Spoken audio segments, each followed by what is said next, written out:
They won't always tell you why they turned cold. Sometimes it happens in silence. One day, your presence warms a room. The next, your footsteps echo in it. Someone who once smiled now avoids your gaze. It's subtle at first. A short reply, a delayed response, a sudden quiet at your arrival. And before you can process it, something has shifted. You ask yourself, but what if the hatred isn't about you? What if what changed wasn't your worth, but their reflection in your light? Every human carries a silent battlefield within them, and sometimes you walk right into someone else's war, mistaking it for your own. This is where philosophy begins, not with answers, but with the courage to stand in the middle of that silence and truly see, what did I do wrong? It begins with a glance that lingers too briefly, a smile that never quite reaches the eyes, a response that arrives hours later when it once came in minutes. You notice it first as a subtle shift in the atmosphere, like the air pressure dropping before a storm you cannot yet see. Yesterday, they laughed at your jokes. Today, they check their phone when you speak. Yesterday, they sought your opinion. Today, they turn to others as if you've become invisible. The change is so gradual, so carefully orchestrated, that you almost convince yourself you're imagining it. But the body knows what the mind denies. Something fundamental has shifted, and you are standing in the aftermath of a decision you were never consulted about. This is the silent shift. The moment when someone's perception of you crystallizes into something colder, something distant. It happens without announcement, without explanation, without the courtesy of a conversation. One day you are welcome, the next you are tolerated. One day you belong, the next you are an outsider looking in at a warmth that no longer includes you. The ancient Stoics understood something profound about human experience. Events themselves are neutral. It is our perception, our interpretation, our attachment to how things should be that creates our suffering. Marcus Aurelius wrote in his Meditations, "You have power over your mind, not outside events." Realize this, and you will find strength. But when someone's affection evaporates like morning mist, when their warmth turns to indifference, the mind struggles to apply such wisdom. We are wired to seek patterns, to find meaning in the shifts around us. When someone who once valued our presence begins to treat us as if we are merely taking up space, every instinct screams that we must have done something wrong. The mind becomes a detective, analyzing every recent interaction, every word spoken, every gesture made. We replay conversations like old films, searching for the moment everything went wrong. But what if the moment never existed? What if their shift toward you has nothing to do with anything you did or said? What if their coldness is not a response to your actions, but a reaction to their own internal landscape? A landscape you cannot see, cannot map, cannot navigate, because it was never yours to begin with. Consider Sarah, who noticed her longtime friend Emma growing distant after Sarah received a promotion at work. The conversations became shorter, the invitations stopped coming, and Emma's enthusiasm for Sarah's success felt forced, mechanical. Sarah spent weeks analyzing their friendship, wondering if she had become arrogant, if she had said something insensitive, if her happiness had somehow become offensive. The truth was simpler and more painful. Emma was wrestling with her own feelings of inadequacy, her own unfulfilled dreams, her own fear that she was being left behind. Sarah's success had become a mirror reflecting Emma's perceived failures. And rather than face that reflection, Emma chose distance. The silent shift often has little to do with who you are and everything to do with who they fear they are becoming. Your presence, your success, your contentment can become an unwitting spotlight on their own shadows. You become not a person, but a reminder of everything they feel they lack. This is where philosophy begins its quiet revolution in our understanding. The Stoics taught that we suffer not from what happens to us, but from our judgments about what happens to us. When someone grows cold toward you, the immediate judgment is personal. I have failed somehow. I am not enough. I have done something wrong. But what if the judgment itself is the problem? Epictetus, the Stoic philosopher who understood suffering intimately, taught his students to distinguish between what is up to us and what is not up to us.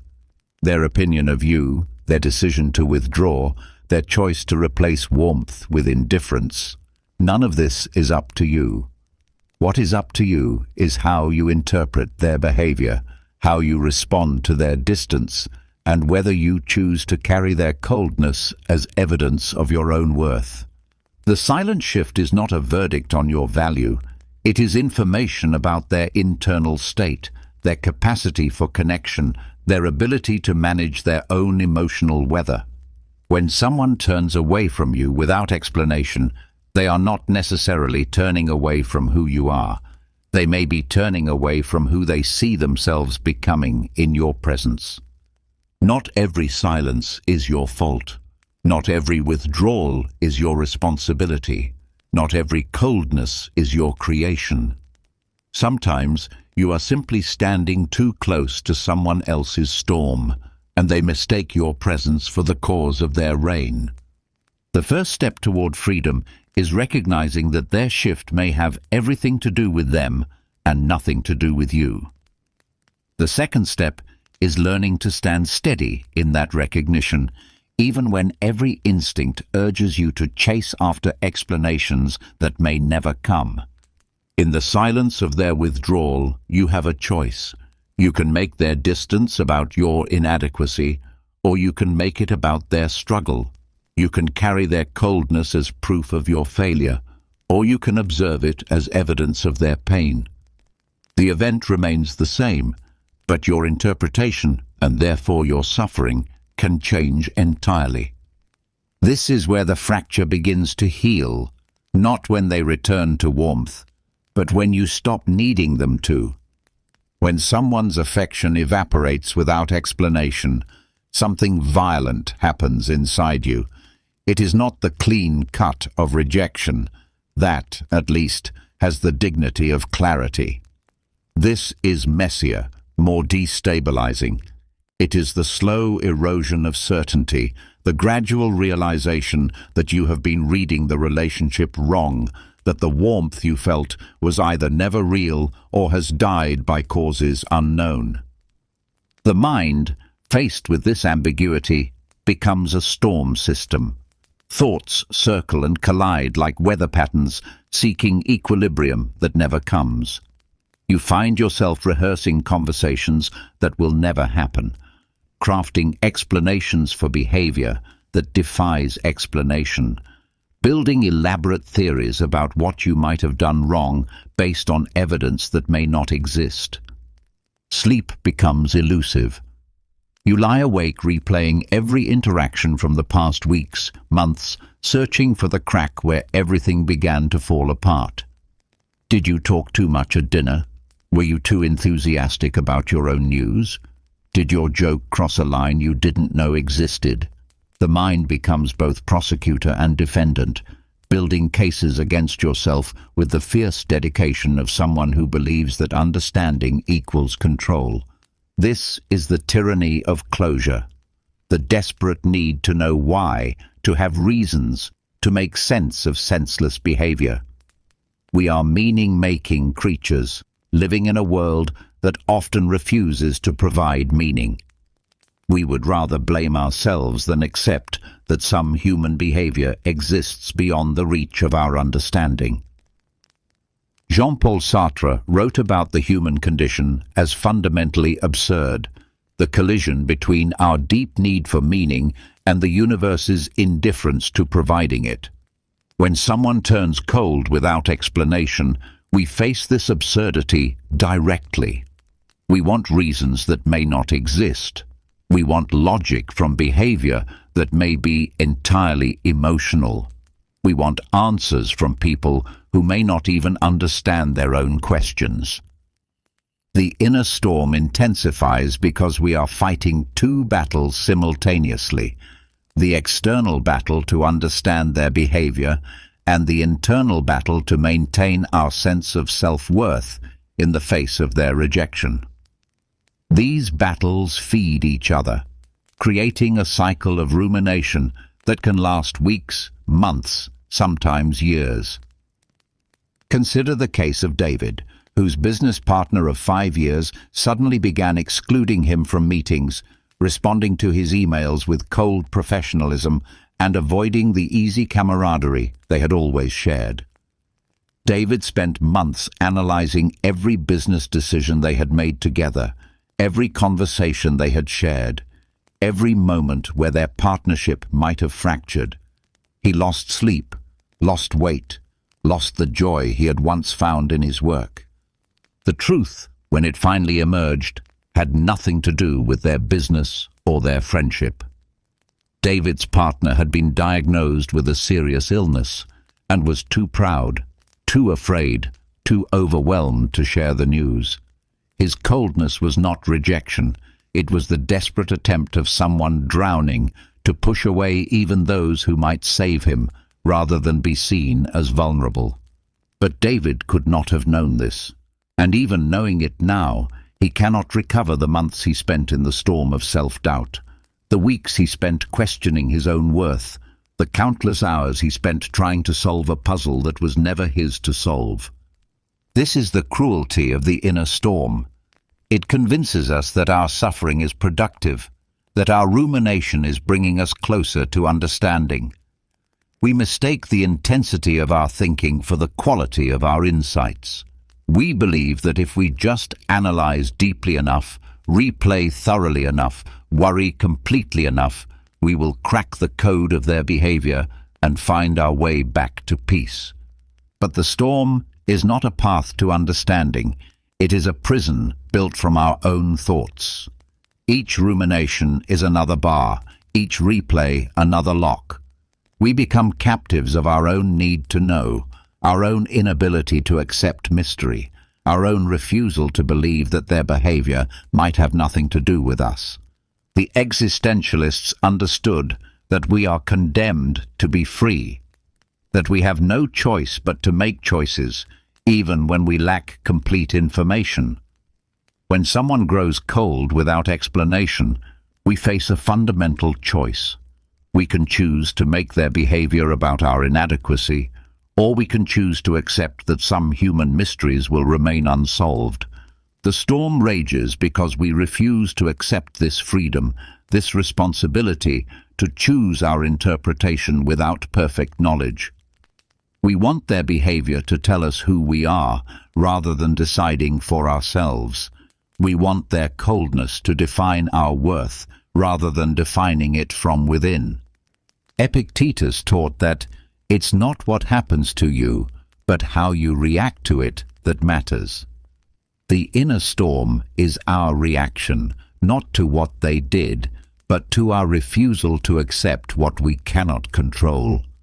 We storm because we cannot force them to explain. We rage because we cannot make them care. We suffer because we cannot control their choices, their feelings, their mysterious shifts from warmth to ice. The storm will pass, but only when we stop feeding it with our need to know, our need to fix, our need to turn their silence into our story. Sometimes the most profound act of self-care is learning to live with questions that have no answers, mysteries that resist solution, behavior that defies explanation. In the center of every storm is an eye of perfect stillness. The challenge is learning to find that center not when the storm passes, but while it still rages around you. We are the protagonists of our own stories, and protagonists believe everything happens for a reason related to them. When someone's behavior toward us shifts, our first instinct is to assume we are the cause. This is not narcissism. It is a fundamental feature of human consciousness, the cognitive bias that psychologists call personalization, the tendency to take responsibility for events beyond our control. You walk into a room and the conversation stops. Your mind immediately calculates, they were talking about me. A friend responds to your text hours later than usual. Your mind concludes, I said something wrong. A colleague who used to seek your input begins consulting others instead. Your mind declares, I have lost their respect. This bias served our ancestors well. In small tribal groups, social exclusion meant death. Being attuned to every shift in social temperature, every change in alliance, every sign of disapproval was literally a matter of survival. Our brains are still wired for those ancient dangers, still programmed to interpret social ambiguity as potential threat, still convinced that every frown is our fault, every silence our responsibility. But we no longer live in tribes where every relationship is crucial for survival. We live in complex social networks where people carry countless invisible pressures, secret struggles, unrelated anxieties that have nothing to do with us. Yet our ancient brain continues to process their behavior through the lens of immediate relevance to our survival. The Stoic philosophers understood this tendency and taught their students to question their initial interpretations of events. Marcus Aurelius reminded himself constantly that others' actions might have causes completely unrelated to him. How much trouble he avoids who does not look to see what his neighbor says or does, but only to what he does himself. Consider two friends, Alex and Jordan, who both notice their mutual friend Sam becoming distant and moody. Alex immediately assumes he has done something to offend Sam and spends days replaying their recent interactions, searching for his mistake. Jordan, observing the same behavior, wonders if Sam is going through something difficult and reaches out to offer support. Same behavior, two interpretations. Alex makes Sam's mood about Alex's inadequacy. Jordan makes Sam's mood about Sam's struggle. Both cannot be right, but only one leads to unnecessary suffering.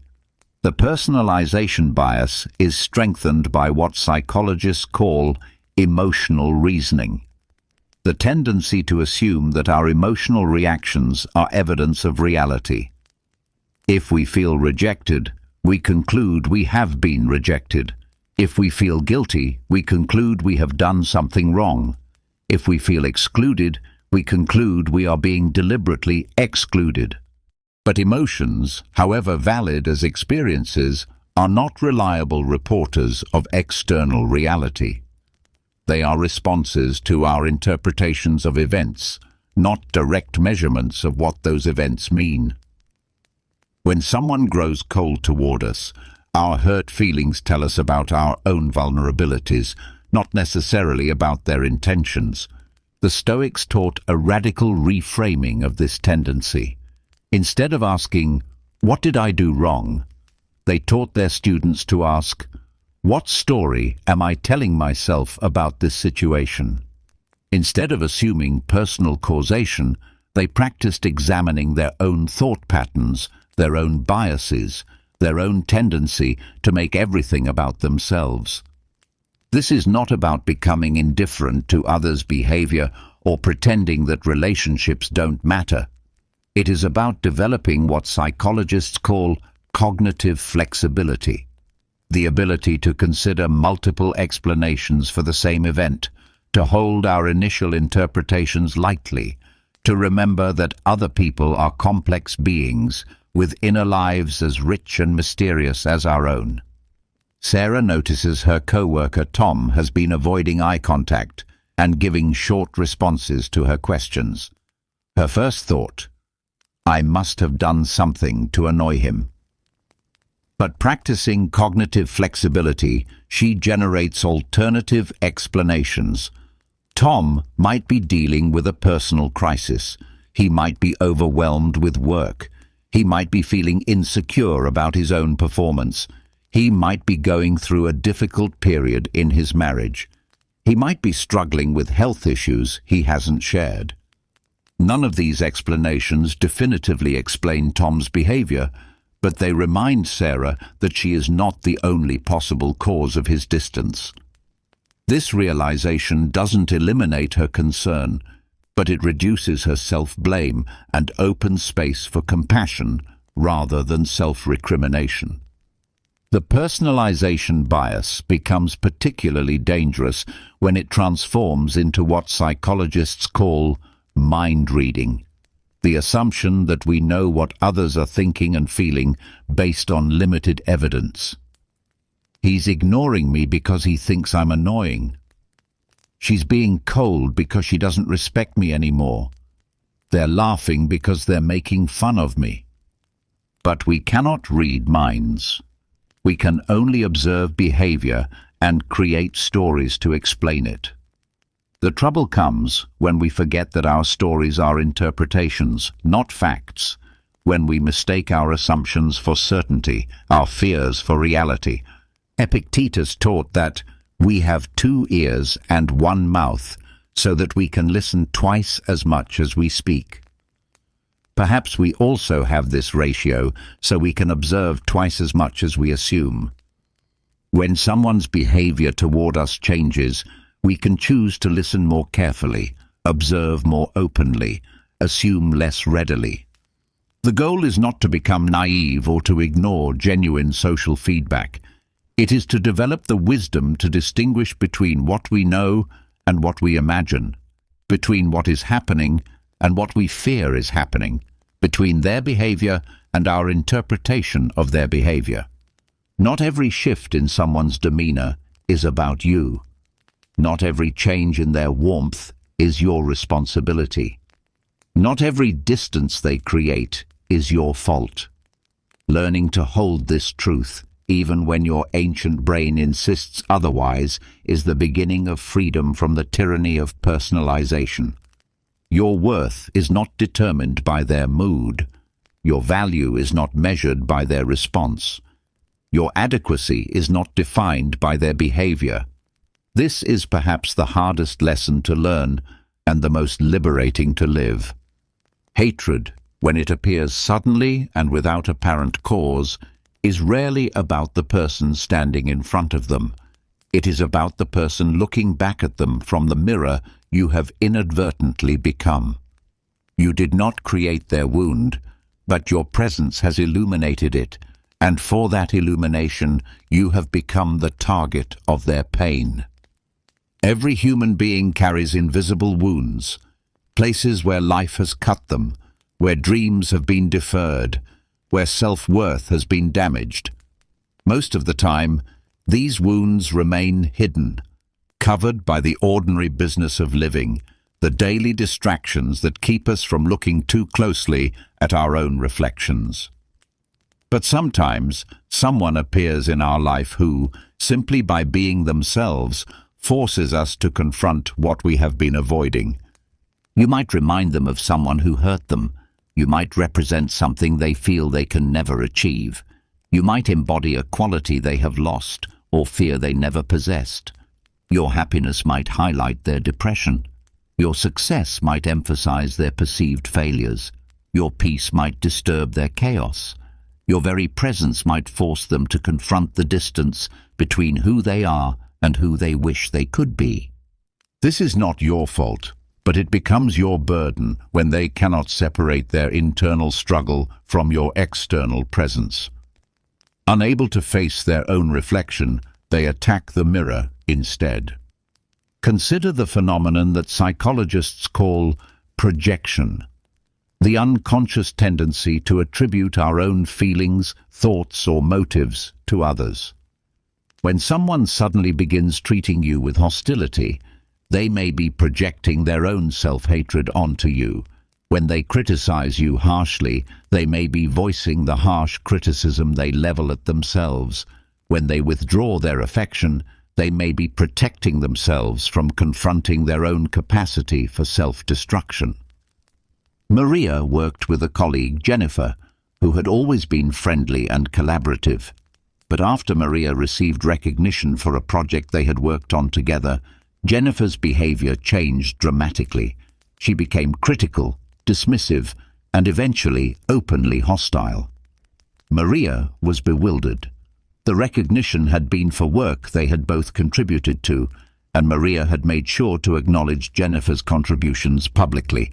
What Maria could not see was Jennifer's invisible wound, a deep-seated belief that she was not capable of achieving significant success, that recognition would always go to others, that she was destined to remain in the background. Maria's recognition, however fairly earned and graciously shared, had triggered Jennifer's core wound. Rather than face her own beliefs about her inadequacy, Jennifer chose to make Maria the enemy, to see her as someone who had stolen what Jennifer felt she deserved, but feared she could never earn. The French existentialist Jean-Paul Sartre wrote about bad faith, the human tendency to flee from the anxiety of authentic self-confrontation by adopting false beliefs about ourselves and others. When someone suddenly turns against you, they may be engaging in bad faith, choosing to see you as the source of their discomfort rather than examining the source within themselves. This is not a conscious choice. Most people are not aware they are projecting their wounds onto others. The mechanism operates below the level of conscious awareness, protecting them from insights they are not ready to face. Your presence has triggered something in them that they cannot or will not acknowledge, and attacking you feels safer than acknowledging their own pain. Sometimes the invisible wound is envy, not the simple desire for what you have, but the corrosive belief that your having it somehow diminishes them.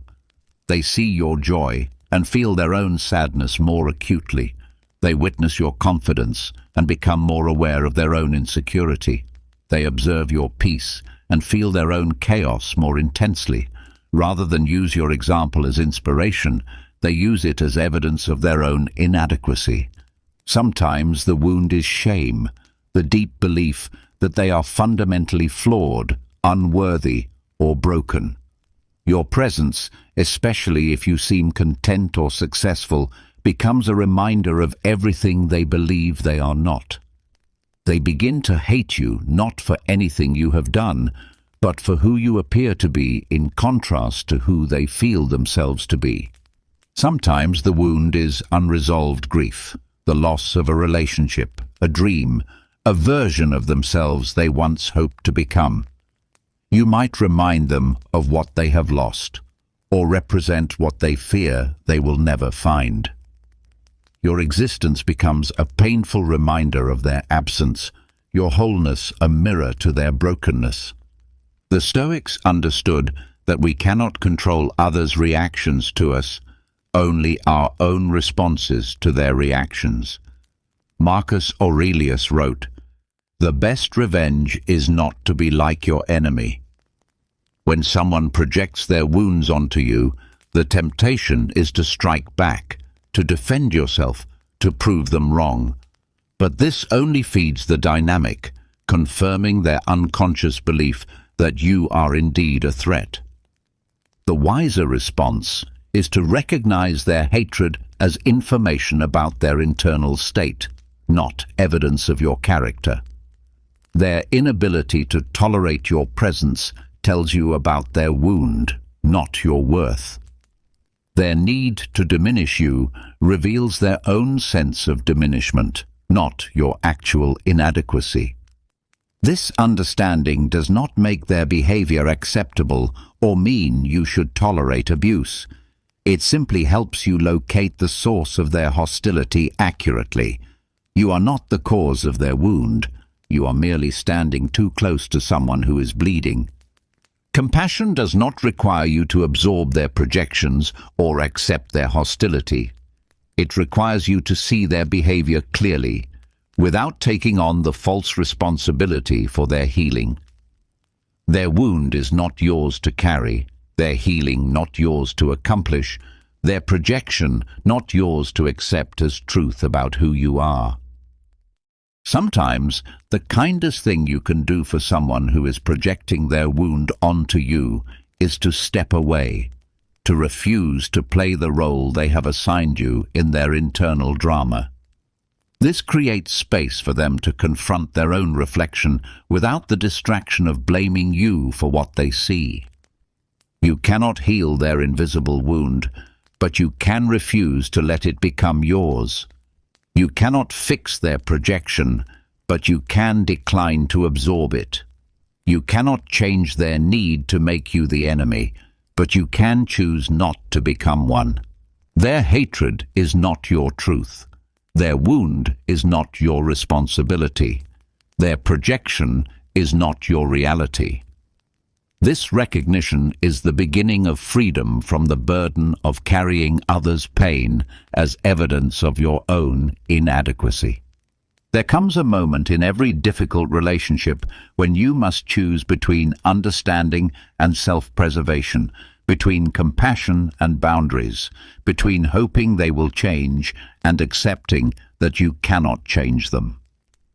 This is the moment of first separation, not necessarily physical distance, but the emotional and psychological space that allows you to observe their behavior without absorbing it as truth about yourself. The separation begins with a simple but profound recognition. Their opinion of you is not the same as the truth about you. Their behavior toward you reveals their internal state, not your worth. Their inability to appreciate your presence speaks to their capacity for appreciation, not your worthiness of appreciation. This recognition feels simultaneously liberating and terrifying. Liberating because it frees you from the exhausting work of trying to manage their perceptions, earn their approval, or fix their feelings about you. Terrifying because it forces you to locate your sense of worth somewhere other than in their reflection of you. The Stoics called this process the discipline of desire, learning to want only what is within our control and accepting what is not. You cannot control their opinion, their mood, their decision to withdraw their warmth.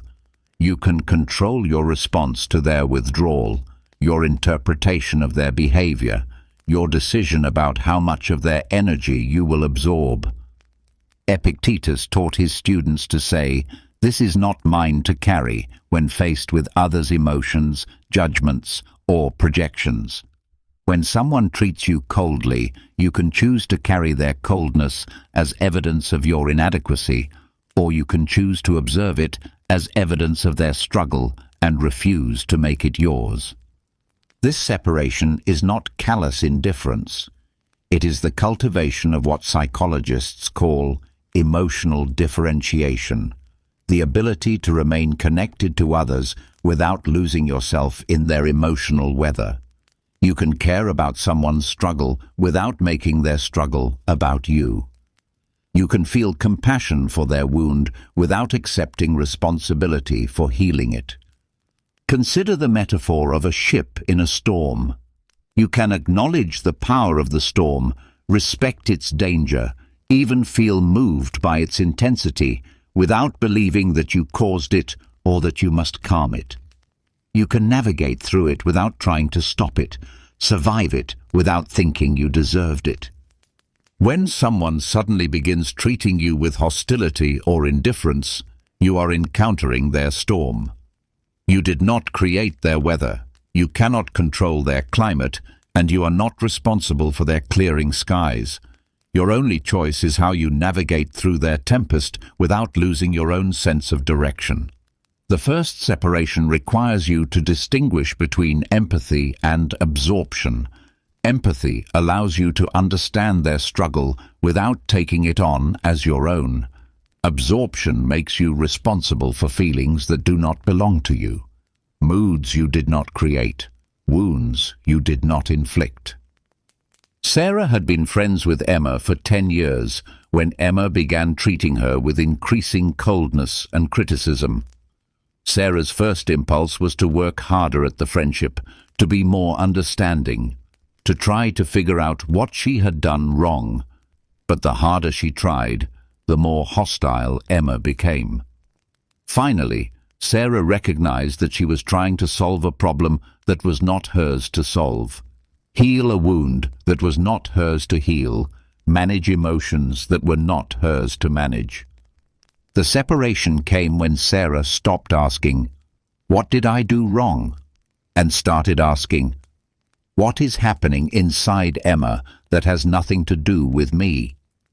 This shift in perspective created space between Emma's behavior and Sarah's sense of self-worth. Sarah could still care about Emma without making Emma's struggles about Sarah's adequacy. This separation does not mean abandoning all hope for the relationship or becoming cynically detached from others' experiences. It means learning to distinguish between what belongs to you and what belongs to them, between your responsibility and their responsibility, between your emotions and their emotions. The Stoics practiced this separation through what they called objective representation, describing events in neutral language stripped of emotional interpretation.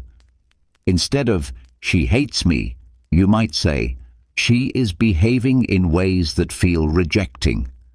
Instead of, "I must have done something terrible," you might say, "Something has changed in her emotional state." Instead of, "I am not good enough," you might say, "She is unable to appreciate my presence right now."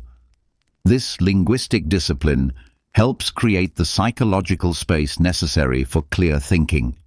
When you stop making their behavior about your character, you can begin to see their behavior more clearly, with less distortion from your own fears and assumptions.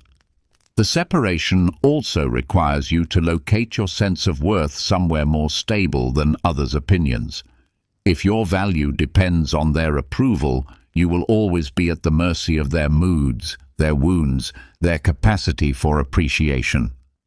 But if your worth is based on something more fundamental, your inherent dignity as a human being, your efforts to live with integrity, your commitment to treating others with kindness, then their opinion becomes just one voice among many, not the definitive verdict on your adequacy.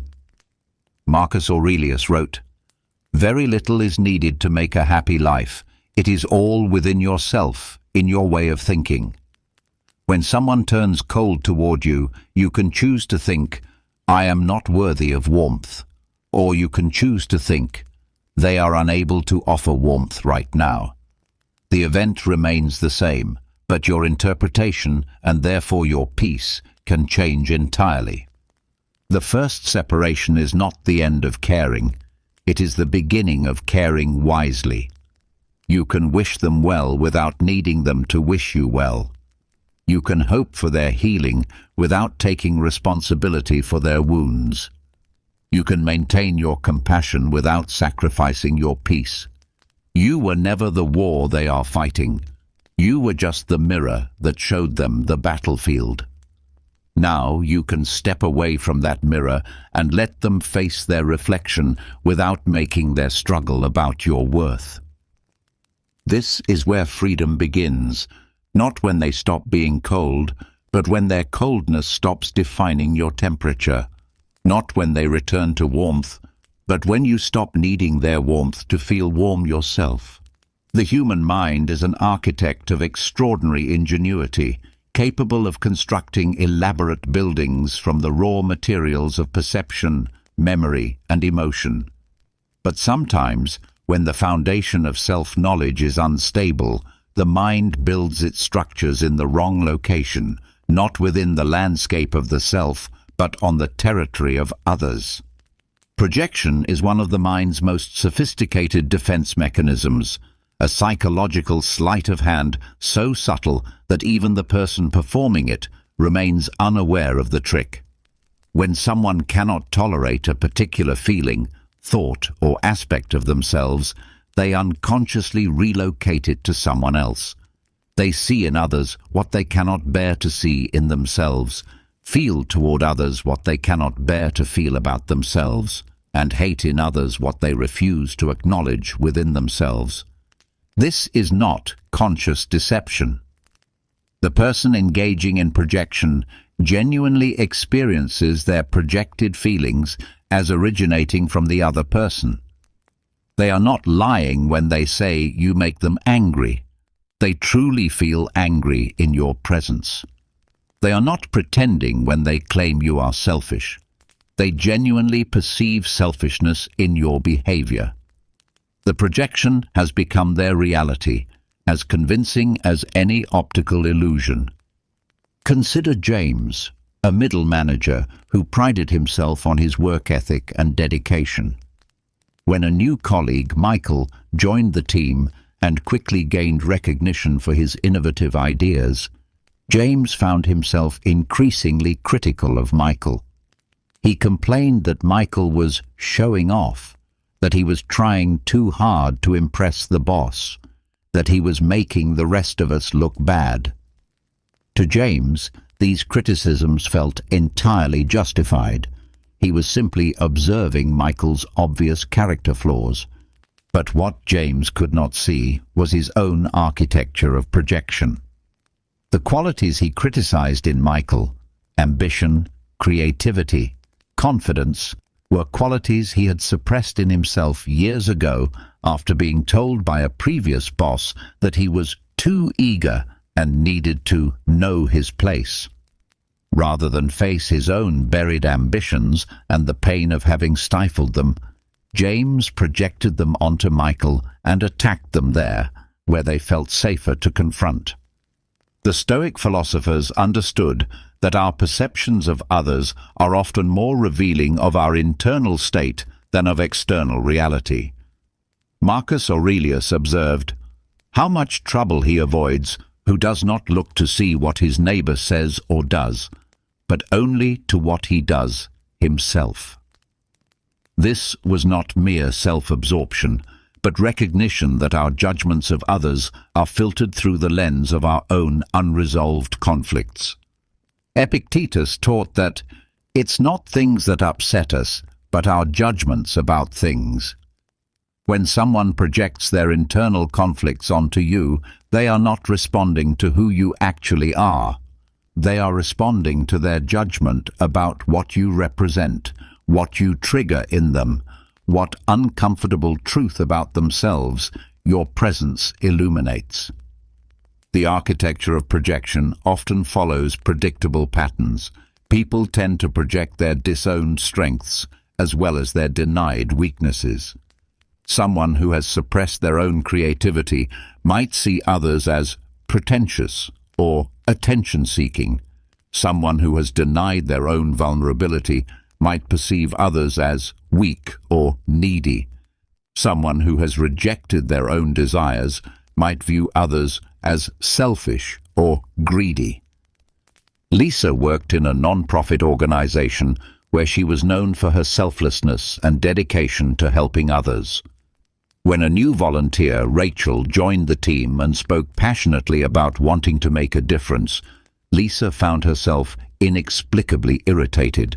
She criticized Rachel as naive, self-righteous, and in it for the wrong reasons. What Lisa could not acknowledge was that Rachel's enthusiasm reminded her of her own idealism from years past, an idealism she had gradually suppressed as she became cynical about the possibility of real change.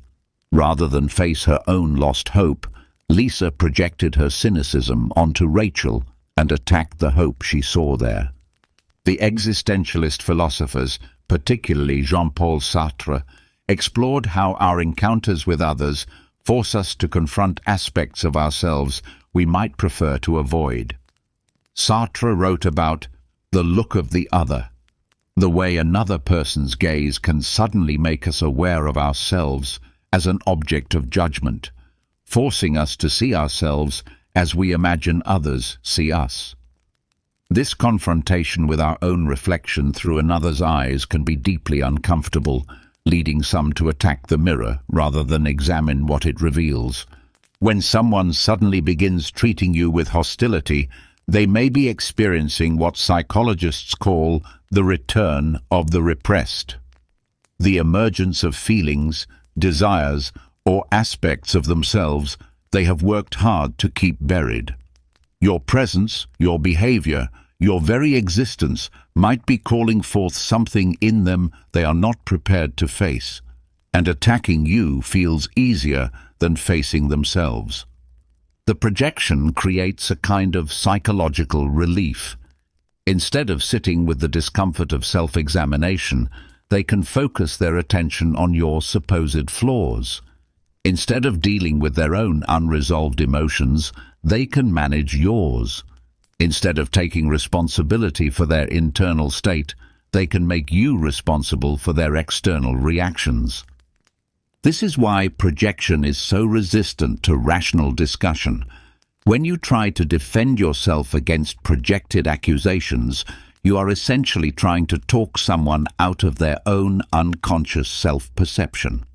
When you attempt to prove that you are not selfish, attention-seeking, or manipulative, you are fighting shadows cast by their own internal landscape. The Stoics would say that the projector's perception is not up to you. It belongs entirely to their internal architecture, their unresolved conflicts, their relationship with themselves. Your only choice is whether to accept their projection as truth about yourself or to recognize it as information about their internal state. Understanding projection does not require you to become a therapist to others or to take responsibility for their self-awareness. It simply helps you locate the source of their hostility accurately. When someone projects onto you, they are not seeing you clearly. They are seeing their own reflection in the mirror of your presence and responding to what they find there. The question is not whether you can stop them from projecting. You cannot control their psychological processes any more than you can control their dreams. The question is whether you will absorb their projections as truth about yourself or recognize them as artifacts of their own unfinished business with themselves. This recognition is the first step toward freedom from the tyranny of others' perceptions. When you understand that their hatred often has nothing to do with who you are and everything to do with who they fear they are, you can begin to separate their emotional architecture from your own foundation. You are not responsible for what they see when they look at you. You are only responsible for who you choose to be, regardless of their projections.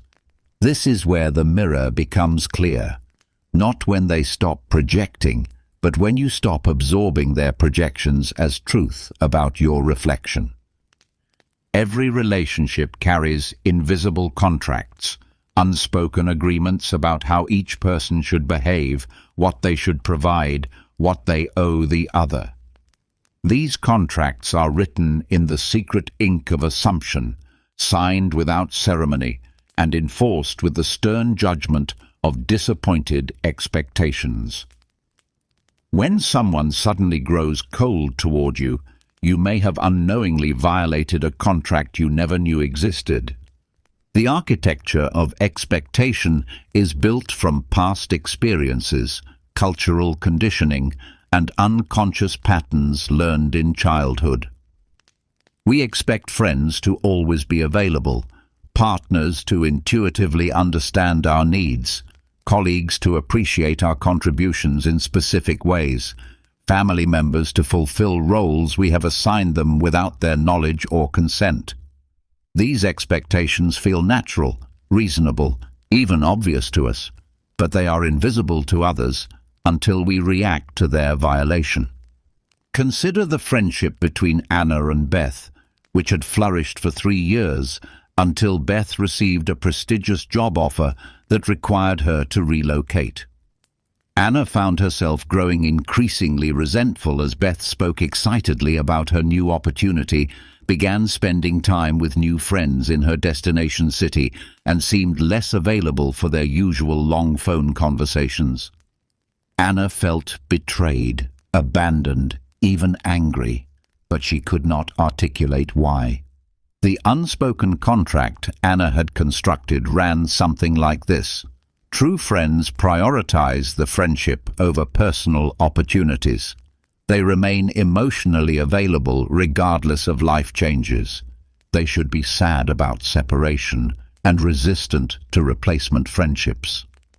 Beth, unaware of this contract, was simply navigating her transition with natural enthusiasm and practical preparation. Her violation of Anna's expectations felt to Anna like a fundamental character flaw, a revelation of Beth's true selfishness. But expectations are not agreements. They are projections of our own needs disguised as universal truths. When we expect someone to behave in a particular way and they fail to meet that expectation, we often interpret their behavior as a moral failing rather than a difference in values, priorities, or understanding. The Stoic philosophers identified expectation as a primary source of human suffering. Epictetus taught that it's not things that upset us, but our judgments about things. And expectations are judgments about how things should be. When we expect someone to respond to our kindness with gratitude, to reciprocate our level of investment, to prioritize our needs in the way we think they should, we set ourselves up for disappointment and set them up to be seen as inadequate. Marcus Aurelius wrote extensively about the futility of expecting others to conform to our internal models of how they should behave. How much trouble he avoids who does not look to see what his neighbor says or does, he observed, recognizing that our focus on others' conformity to our expectations is a source of unnecessary suffering. The weight of others' expectations often becomes clear only when we fail to meet them. David had been the go-to person in his friend group for emotional support, practical help, and social coordination. When he went through his own difficult period following a divorce and became less available to others, several friends began treating him with noticeable coldness. They had unconsciously cast him in the role of caretaker, and his temporary inability to fulfill that role felt like abandonment rather than understandable human limitation.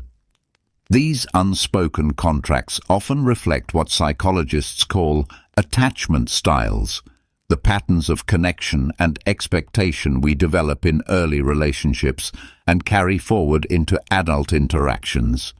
Someone with an anxious attachment style might have unconscious contracts that read, "If you care about me, you will always be available.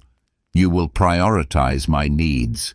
You will provide constant reassurance." Someone with an avoidant attachment style might have contracts that read, "If you truly respect me, you will not demand too much emotional intimacy.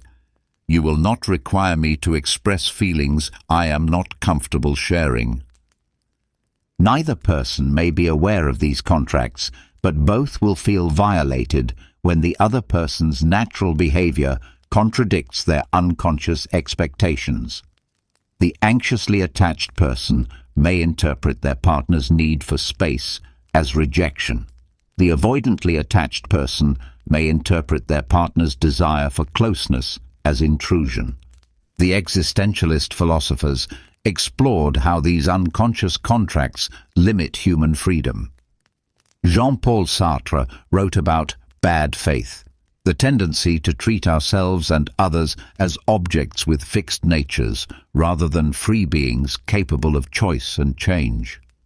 When we expect someone to always be available, always supportive, always grateful, we are treating them as objects designed to fulfill our needs rather than free beings with their own complex lives and limitations.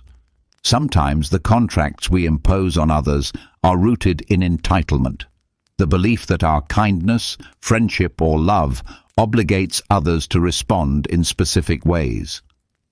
"After everything I've done for you" becomes the foundation for resentment when others fail to reciprocate according to our internal accounting system. But relationships are not business transactions. Kindness given with the expectation of specific returns is not truly kindness. It is investment seeking guaranteed profit. Sarah had been a generous friend to many people, offering emotional support, practical help, and consistent availability. When she went through a period of personal crisis and reached out for help, several friends were noticeably absent. Sarah felt deeply betrayed, as if her years of giving had been wasted on people who didn't truly care about her. But the friends she was judging had never explicitly agreed to reciprocate her level of support. They had simply accepted her generosity without realizing it came with invisible strings attached. The weight of expectations becomes particularly crushing when it is combined with the human tendency to mind read, to assume we know what others are thinking and feeling based on limited evidence. "She should know how important this is to me," assumes that others have access to our internal landscape. "He should understand what I need without me having to ask," assumes that others can read our minds and should adjust their behavior accordingly. But others cannot read our minds, cannot know our unspoken needs, cannot conform to contracts they never signed. The Stoics taught the importance of distinguishing between what is up to us and what is not up to us. Others' behavior, others' priorities, others' responses to our kindness, none of this is up to us. What is up to us is our own behavior, our own choices about how to respond when others fail to meet our expectations. The path toward freedom from the weight of expectations begins with making the invisible contracts visible. What do you expect from friends, partners, colleagues, family members? What unspoken agreements have you created about how others should behave? What strings are attached to your kindness, your support, your love? Once these expectations are conscious, you can choose whether to maintain them or release them. You can choose to communicate your needs directly rather than expecting others to intuit them. You can choose to give without keeping score, to love without requiring specific returns, to support others without demanding reciprocal support. This does not mean becoming a doormat or accepting mistreatment. It means distinguishing between reasonable boundaries and unreasonable expectations, between clear communication and mind reading, between mutual respect and obligated performance.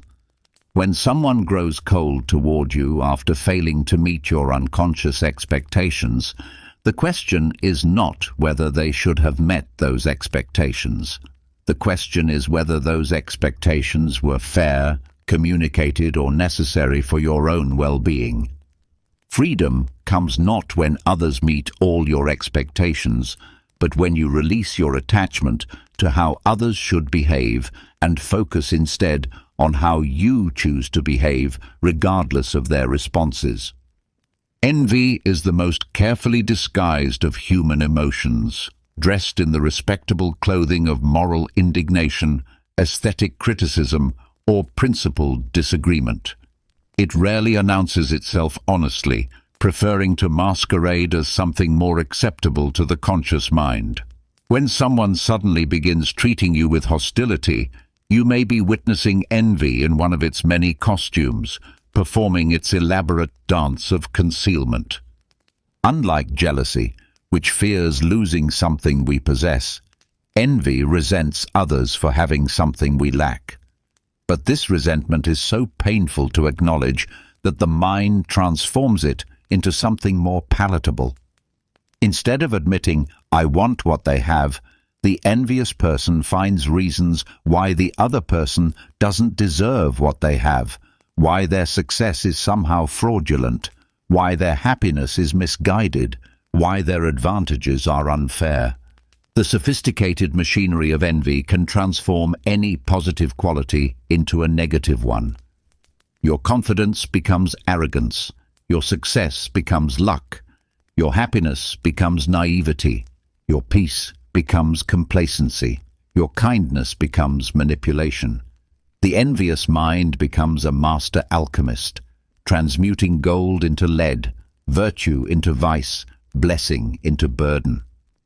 Consider the case of two writers, Elena and Marcus, who had been friends since college. When Elena's novel was accepted for publication after years of rejections, Marcus's response was noticeably lukewarm.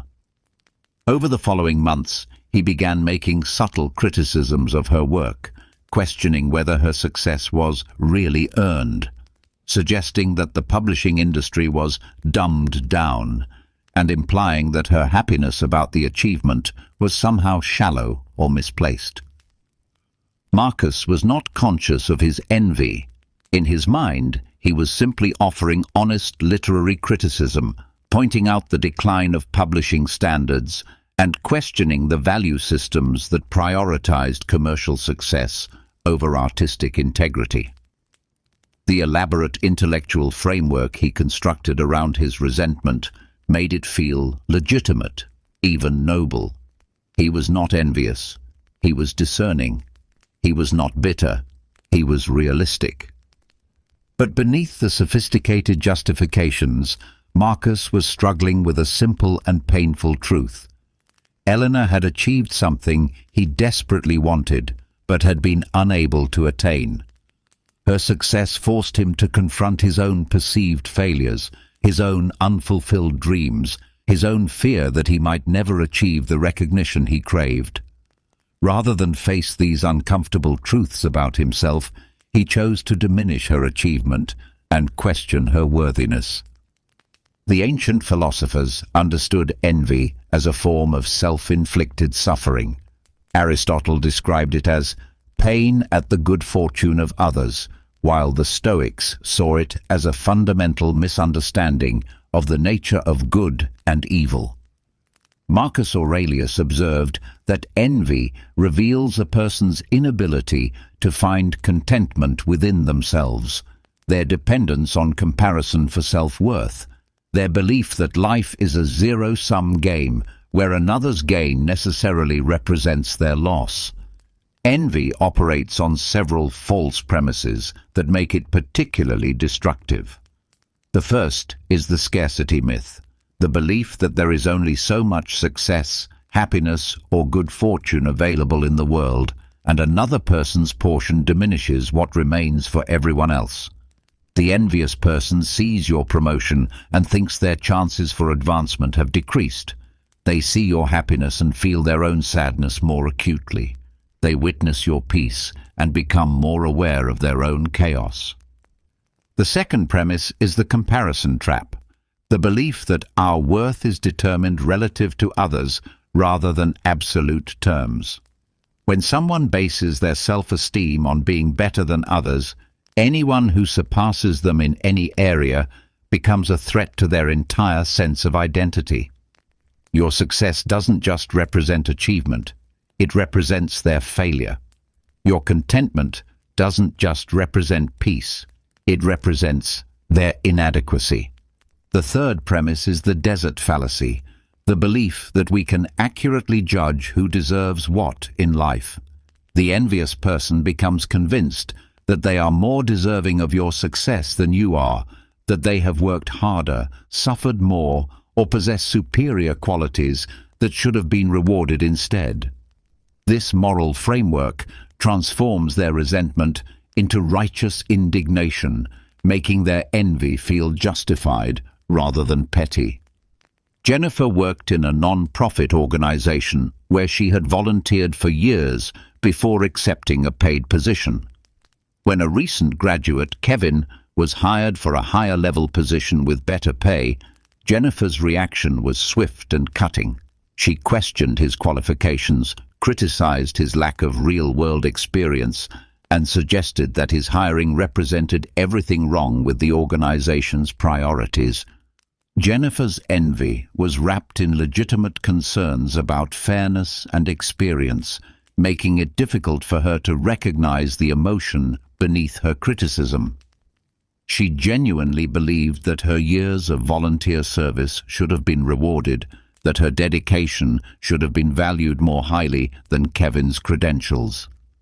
But her inability to celebrate Kevin's success, her need to diminish his qualifications, and her transformation of her disappointment into moral judgment revealed the envious foundation beneath her rational objections. The existentialist philosophers explored how envy represents a fundamental denial of human freedom. Jean-Paul Sartre argued that envy emerges when we encounter others who have made choices or achieved outcomes that remind us of our own unused freedom, our own unrealized possibilities. Instead of taking responsibility for our own choices and their consequences, we resent others for making different choices that led to different outcomes. Simone de Beauvoir wrote about how envy can become a way of avoiding the anxiety of authentic choice. When we see someone else's success, we can either use it as inspiration for our own growth or as an excuse for our own stagnation. Envy chooses stagnation, preferring to tear down others rather than build up ourselves, to explain away their achievements rather than examine our own limitations. The Stoic response to encountering others' envy is not to diminish yourself to make them comfortable, but to recognize their envy as information about their internal state rather than evidence of your inadequacy. Epictetus taught that others' opinions, including their envious opinions, are not up to you and therefore not worthy of your emotional energy. When someone treats your success with hostility, your happiness with criticism, or your peace with suspicion, they may be revealing their own relationship with these qualities. Their inability to celebrate your good fortune tells you about their capacity for joy, not about your worthiness of celebration.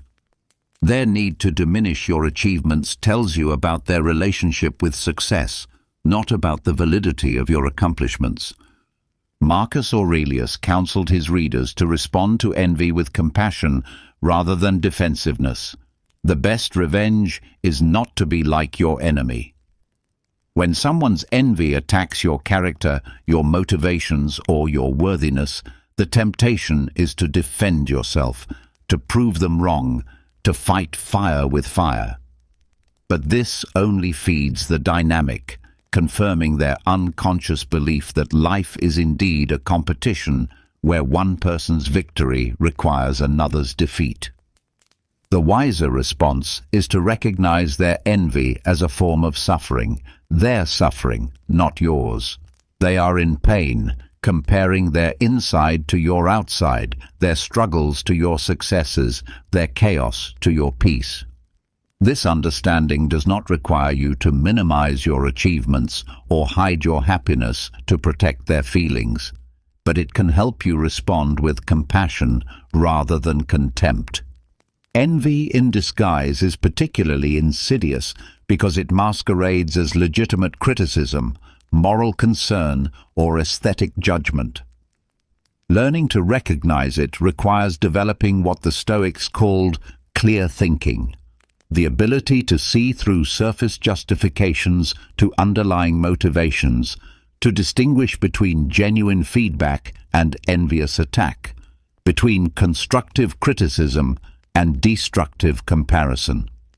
Your success, your happiness, your peace are not crimes against those who lack them. Your achievements are not stolen from others who might have achieved them instead. Your contentment is not a judgment against those who struggle to find it. You have the right to flourish without apologizing to those who resent your flourishing.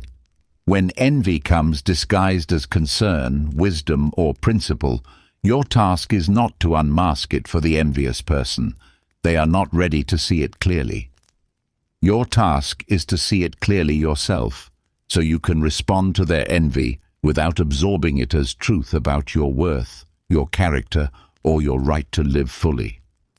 There are people who will hate you not for what you have done, but for what you represent.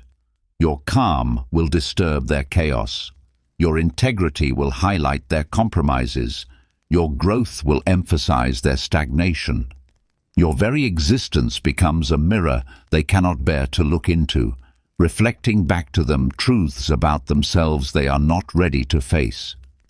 This is perhaps the most bewildering form of hostility to receive because it is so completely disconnected from your actions. You have not wronged them, competed with them, or taken anything from them. You have simply existed in a way that forces them to confront the distance between who they are and who they could be, between the choices they have made and the choices they could have made differently.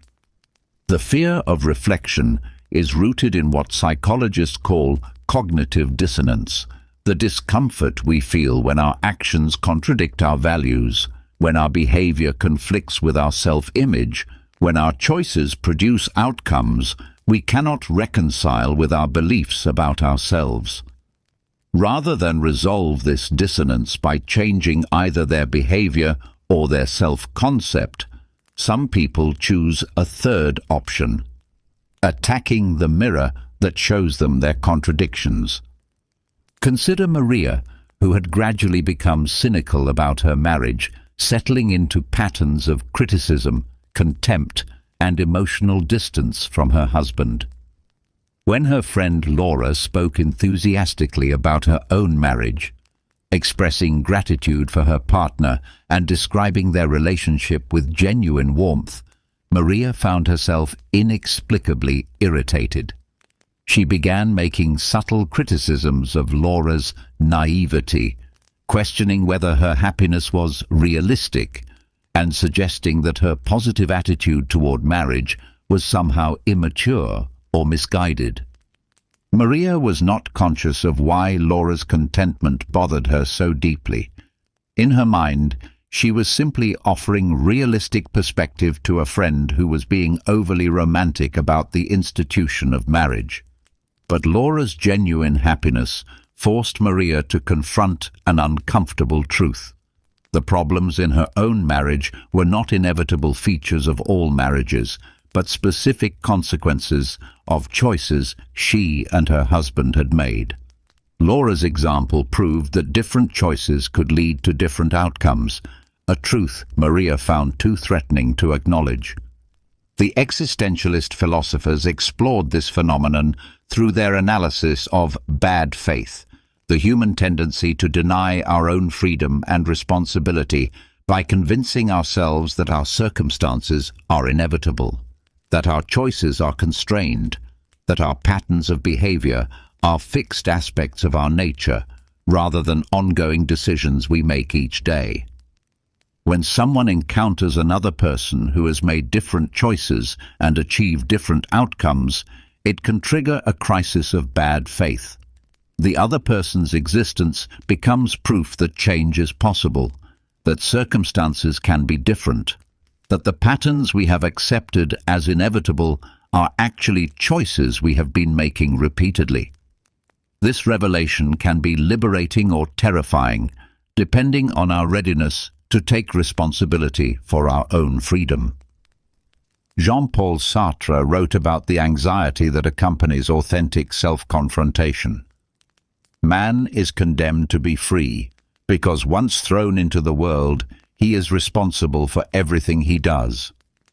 When someone's life reflects different possibilities, it reminds us that we too are condemned to be free, that our current circumstances are not inevitable facts, but consequences of choices, and that different choices remain possible. David worked in a corporate environment where cynicism was the dominant culture. Employees regularly complained about management, mocked the company's stated values, and treated their work as something to be endured rather than engaged with. When a new employee, Sarah, joined the team with genuine enthusiasm for the work and respect for the organization's mission, The reaction was swift and harsh.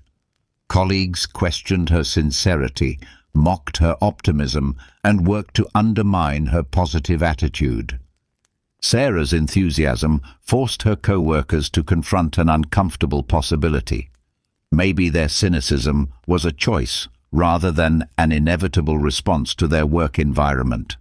Maybe their negativity was more about their own attitudes than about objective workplace conditions.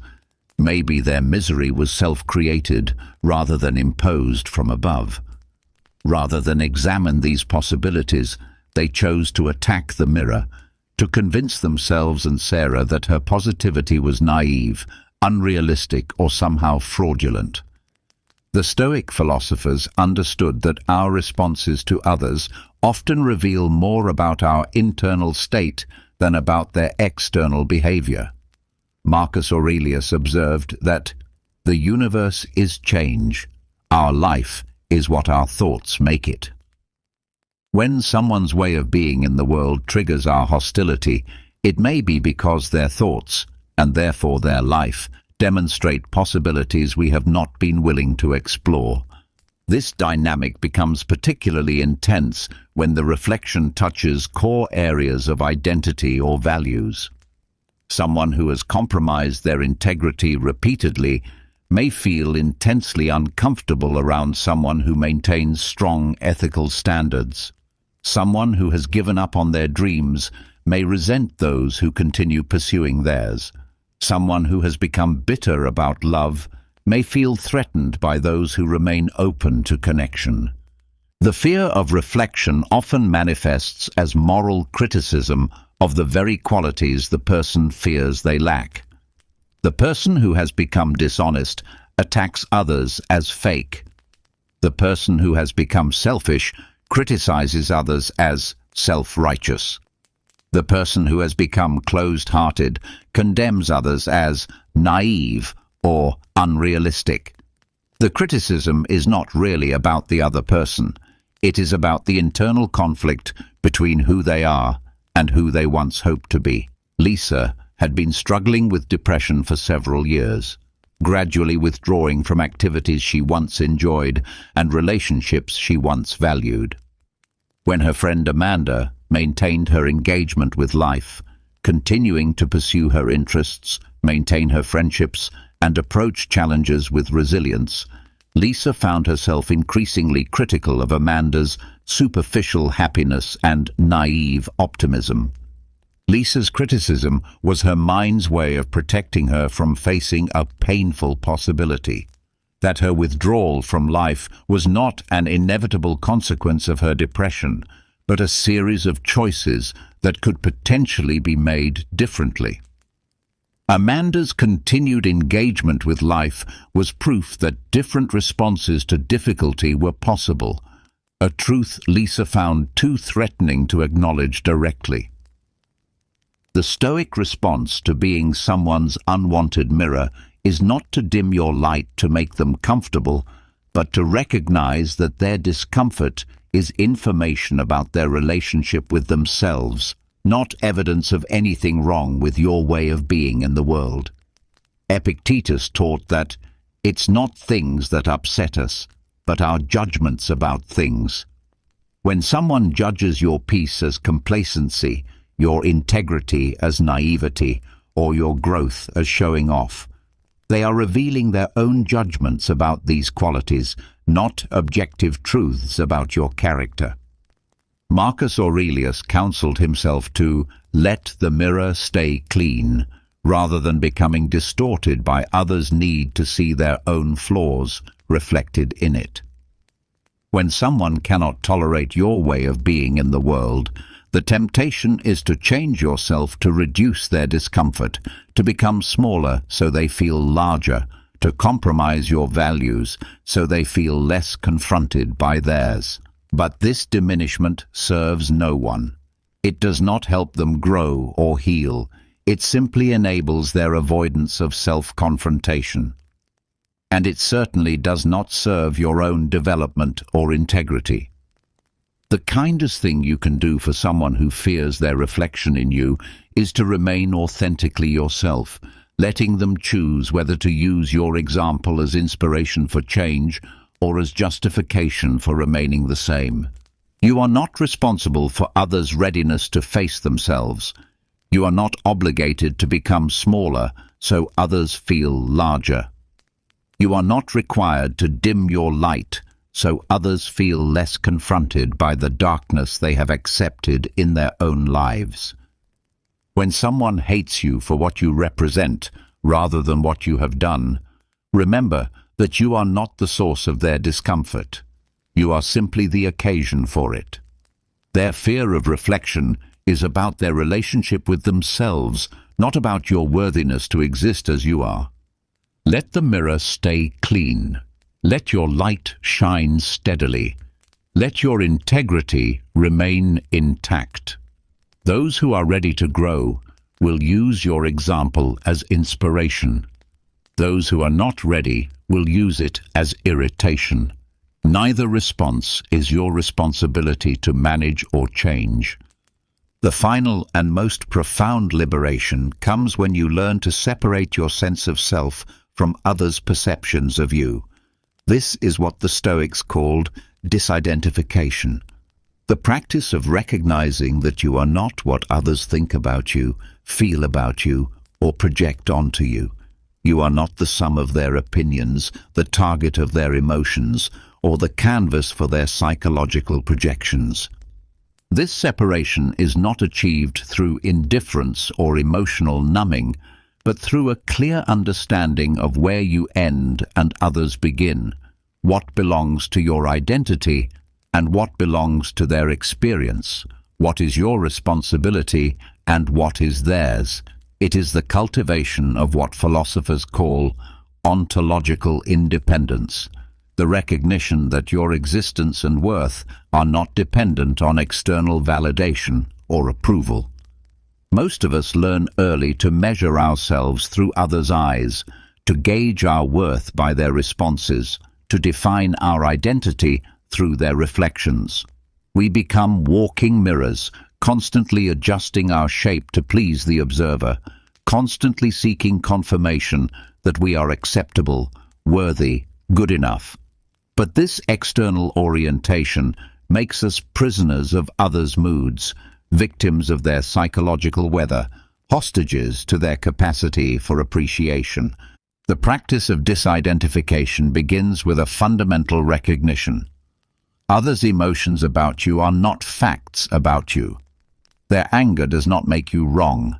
Their disapproval does not make you inadequate. Their rejection does not make you unworthy. Their inability to appreciate you does not make you unappreciable. Their psychological projections do not become your psychological reality. Consider the metaphor of a movie screen. The screen remains white and unchanged whether the film projected upon it is a comedy or tragedy, a romance or horror story.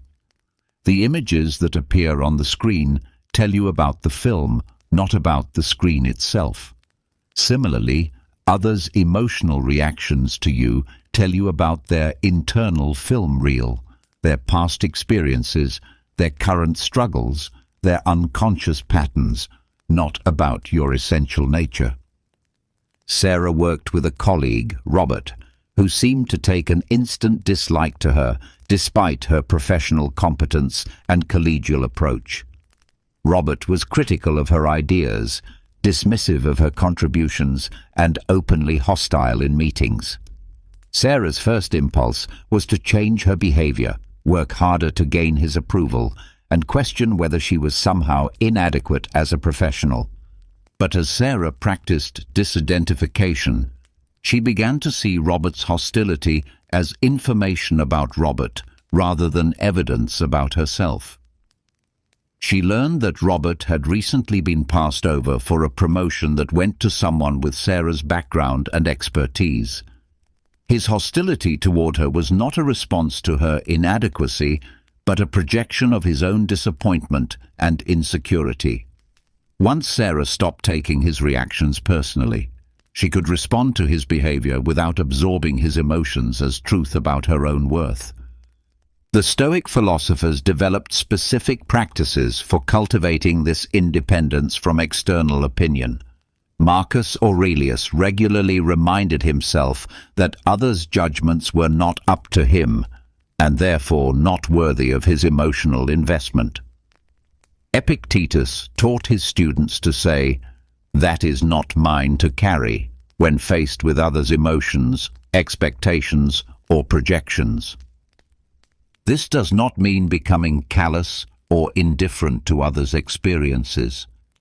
It means learning to distinguish between empathy and absorption, between caring about others and making their emotions about you, between being responsive to feedback and being dependent on approval. The practice involves several key recognitions. Recognition. 1. Others' capacity for appreciation reflects their internal state, not your worth. Someone's inability to see your value tells you about their vision, not about your visibility. Their failure to appreciate your kindness tells you about their relationship with kindness, not about the quality of your heart. Their rejection of your friendship tells you about their capacity for connection, not about your worthiness of friendship. Recognition. 2. Others' emotional reactions belong to their psychological ecosystem, not yours. When someone feels angry in your presence, that anger exists in their emotional landscape, not yours. You can acknowledge its existence without accepting ownership of it.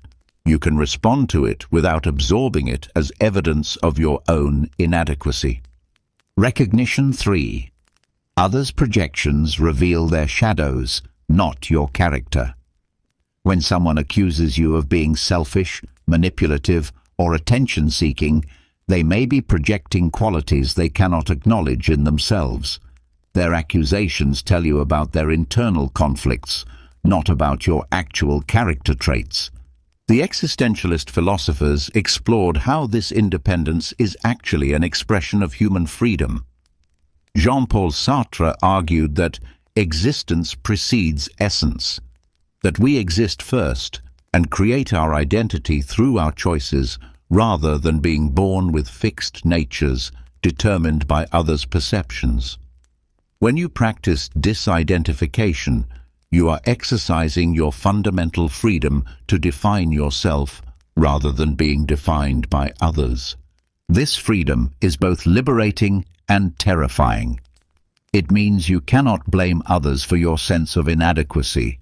If you feel unworthy, it is because you have chosen to accept others' judgments as truth rather than opinion. But it also means you have the power to choose differently, to locate your worth somewhere more stable than others' fluctuating moods and projections. Tom struggled with his father's chronic disappointment and criticism.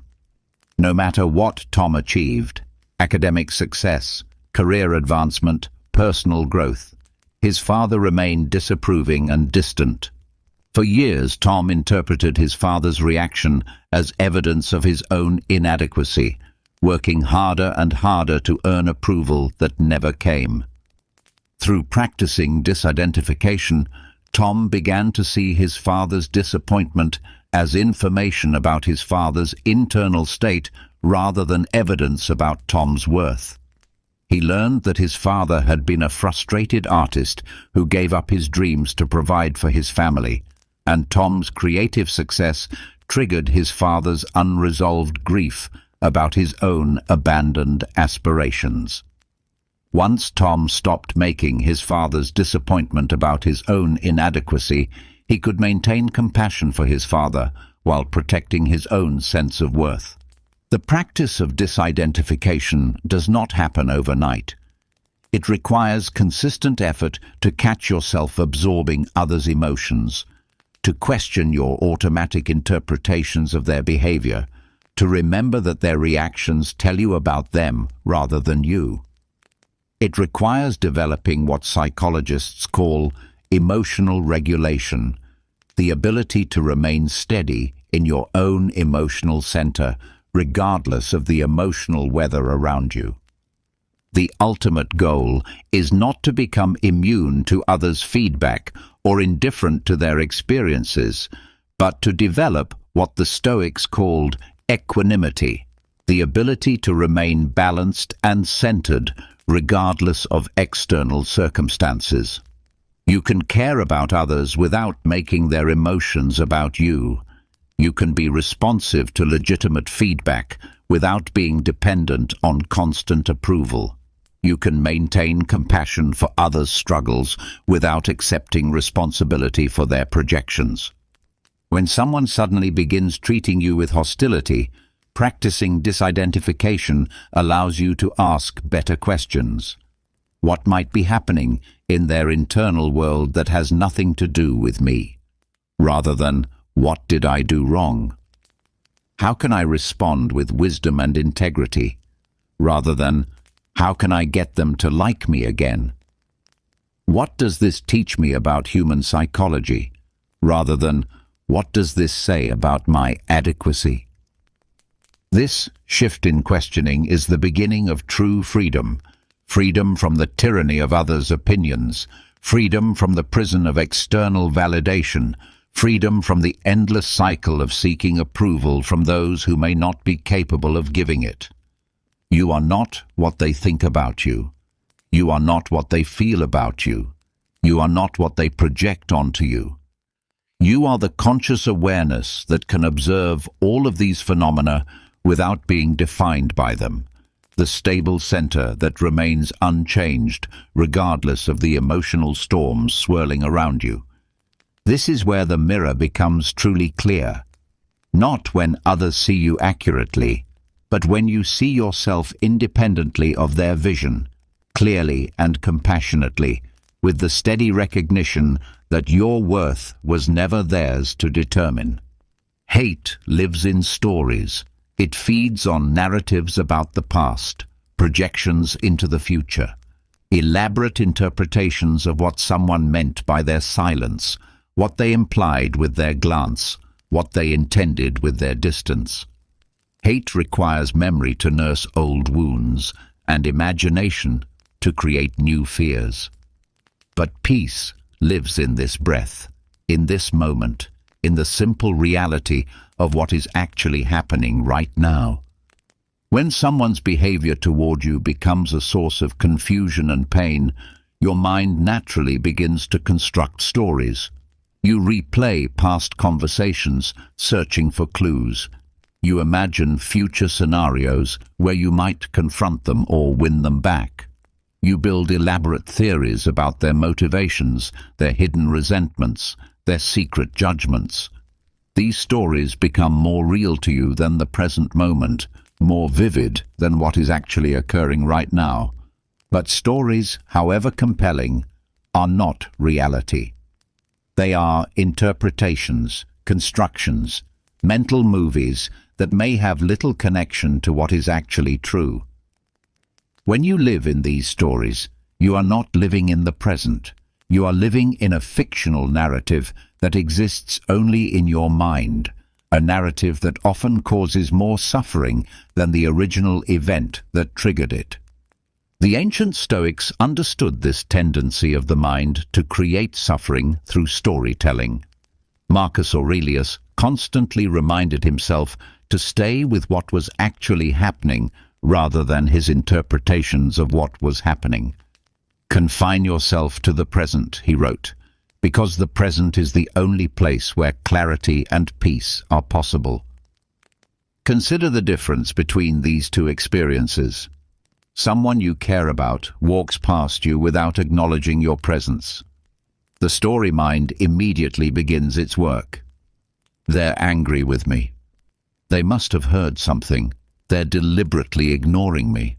This means they hate me now. I've lost them forever. Each thought builds on the previous one, creating an elaborate narrative of rejection and loss. But what actually happened? Someone walked past without acknowledging your presence. That is the only fact. Everything else, the anger, the deliberate ignoring, the hatred, the loss, exists only in the story you created about that fact. The present moment contains simply what occurred. Your mind has added all the meaning, all the drama, all the suffering. Returning to the present means learning to distinguish between what happened and what you think it means. It means catching your mind in the act of storytelling and gently bringing your attention back to what is actually occurring right now. This is not denial or spiritual bypassing. It is clarity, the ability to see what is without the distortion of interpretation. The practice begins with your breath. When you notice your mind spinning stories about someone's behavior toward you, you can anchor yourself in the simple reality of breathing. The breath is always present, always available, always true. It exists outside of narratives, beyond interpretation, in the pure realm of what is actually happening. As you breathe, you can ask yourself, what am I actually experiencing right now, apart from my thoughts about what happened? You might notice tension in your shoulders, a knot in your stomach, a tightness in your chest. These physical sensations are present moment realities, information about your current state, rather than evidence for the stories your mind is creating. Sarah discovered this practice when her friend Emma began treating her coldly. Initially, Sarah spent hours analyzing their last conversation, imagining Emma's inner thoughts, creating elaborate scenarios about what she might have done wrong. But gradually, she learned to notice when her mind was spinning these stories and return to the present moment. She would feel her feet on the ground, notice the air on her skin, listen to the sounds around her.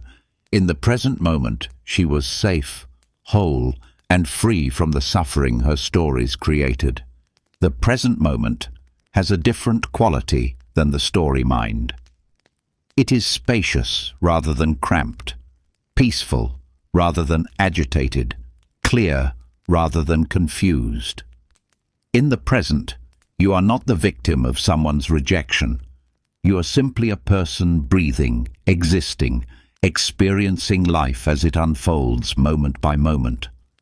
Returning to the present also means releasing your attachment to understanding why someone's behavior changed. The story mind desperately wants explanations, reasons, closure.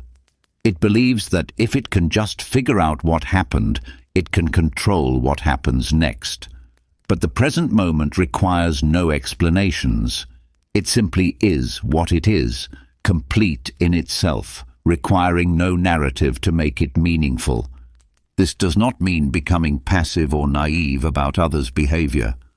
Present moment awareness actually enhances your ability to perceive clearly, because you are not looking through the filter of stories, expectations, or interpretations. You can see others' actions more accurately when you are not busy trying to fit those actions into predetermined narratives. The Zen tradition speaks of beginner's mind, approaching each moment with fresh eyes as if encountering it for the first time. When someone treats you differently, you can practice beginner's mind by releasing your stories about what their behavior means and simply observing what is actually happening. This creates space for new possibilities, new understanding, new responses. Marcus Aurelius wrote, "The universe is change. Our life is what our thoughts make it." When you return to the present moment, you stop letting your thoughts about someone's behavior create your experience of life. You reclaim your freedom to respond to what is actually happening, rather than reacting to the stories you have created about what is happening. The present moment is also the only place where genuine compassion is possible. When you are caught in stories about someone's rejection of you, you can only see them through the lens of your own hurt. But in the present moment, you can perceive them more clearly, as a human being who may be struggling, who may be in pain, who may be acting from their own wounds, rather than from any accurate assessment of your worth. This shift from story to presence is not a one-time achievement, but a continuous practice. The mind will always generate stories. That is its nature. But you can learn to recognize when you are living in a story rather than in reality, and you can choose to return to the present moment again and again. The practice becomes particularly powerful when you apply it to your emotional reactions. Instead of thinking, "I feel terrible because they hate me," you can simply notice, "I am experiencing sadness right now. I am feeling fear in this moment. I am sensing anxiety in my body." This allows you to be present with your emotions without being overwhelmed by the stories that often accompany them. In the present moment, you are not defined by others' opinions of you because those opinions exist in their minds, not in your immediate reality. You are not diminished by their rejection because that rejection is their internal experience, not your current truth. You are not wounded by their silence because that silence is simply an absence of sound, not a judgment about your worth. Hate lives in stories, stories about the past, stories about the future, stories about what things mean. But peace lives in this breath, in this moment, in the simple truth of what is actually here right now. When you return to the present, you return to the only place where peace is possible, the only time where freedom is real, the only moment where you have the power to choose how to respond to life as it actually is. There is a profound difference between protecting yourself and punishing yourself, between setting boundaries and building barriers, between becoming resilient and becoming numb. The Stoic philosophers understood that true strength lies not in hardening your heart against the world, but in developing what they called apatheia, a state of emotional equilibrium that can withstand external turbulence without losing its essential warmth and humanity. When someone treats you with inexplicable coldness or hostility, your first instinct might be to protect yourself by closing down, by deciding never to be vulnerable again, by building walls so high that no one can hurt you. This response is understandable, but it comes at a tremendous cost. In protecting yourself from their cruelty, you also shut yourself off from love, from connection, from the very experiences that make life meaningful. The ancient Stoics faced this same challenge. They lived in a world full of political intrigue, betrayal and violence, yet they sought to maintain their capacity for wisdom, justice, courage and love. They developed practices that allowed them to remain open to life while being protected from its inevitable disappointments and cruelties. True protection begins with understanding what actually needs to be protected. Your worth does not need protection because it cannot be damaged by others' opinions. Your essential self does not need guarding because it exists beyond the reach of external judgment. What needs protection is your peace, your energy, your capacity to respond rather than react, your ability to choose your own emotional state, regardless of how others choose to treat you. Consider the metaphor of a house with strong walls and wide-open windows. The walls protect the interior from storms, intruders, and unwanted elements, but the windows allow light, fresh air, and beauty to enter freely. When you build inner walls without hardening, you create this same dynamic: protection without isolation, safety without numbness, boundaries without barriers. The first principle of this protective architecture is emotional sovereignty. The recognition that your emotional state is your responsibility, not others' responsibility, and therefore not at their mercy. When someone treats you poorly, you can choose to feel hurt without letting that hurt define your worth. You can acknowledge disappointment without letting disappointment become despair. You can experience anger without letting anger become hatred. Maria learned this distinction when her longtime friend Jennifer began treating her with increasing hostility. Initially, Maria's response was to match Jennifer's energy, becoming defensive when Jennifer was critical, withdrawing when Jennifer was cold, building walls that kept Jennifer out, but also kept warmth from entering. Gradually, Maria realized that this approach was turning her into someone she didn't want to be, guarded, suspicious, and bitter. Instead, Maria began practicing what she called loving boundaries.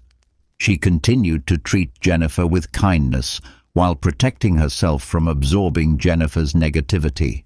She would listen to Jennifer's complaints without taking them personally, offer support without expecting gratitude, and maintain her own peace without trying to change Jennifer's mood. The walls she built were around her peace, not around her heart. This type of protection requires what psychologists call emotional differentiation, the ability to remain yourself in the presence of others' emotional dysfunction. You can witness their pain without absorbing it, acknowledge their hostility without internalizing it, recognize their projection without accepting it as truth about yourself. The Stoic Emperor Marcus Aurelius practiced this in the most challenging circumstances, surrounded by people who often sought to manipulate, flatter, or deceive him. He wrote, "The best revenge is not to be like your enemy."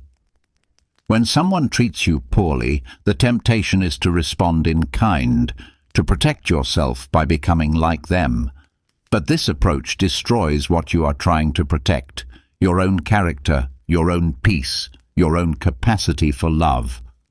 Building inner walls without hardening also means learning to distinguish between self-protection and self-punishment. Self-protection keeps you safe while maintaining your capacity for joy and connection. Self-punishment closes you off from life itself, making you safe from others' cruelty, but also safe from their love, their warmth, their potential for goodness. The difference lies in your intention. Are you protecting your ability to love, or are you punishing yourself for having loved? Are you safeguarding your peace, or are you numbing yourself to avoid feeling anything at all? Are you creating healthy boundaries, or are you building a prison that keeps others out, but also keeps you trapped inside? True Stoic resilience maintains what they called philanthropia, love for humanity despite humanity's flaws. This love is not naive or sentimental. It is based on the recognition that humans are imperfect beings who often act from pain, fear, and confusion rather than wisdom and clarity. When you understand this, you can protect yourself from their unconscious cruelty without closing your heart to their potential for goodness.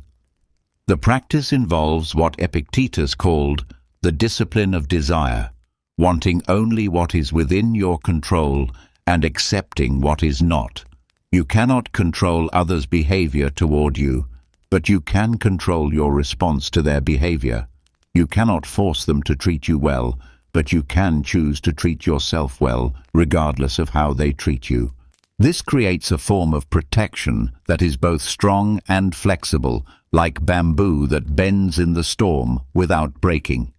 You become resilient, not by becoming rigid, but by becoming responsive. You protect yourself not by shutting down, but by staying grounded in your own center while others storm around you.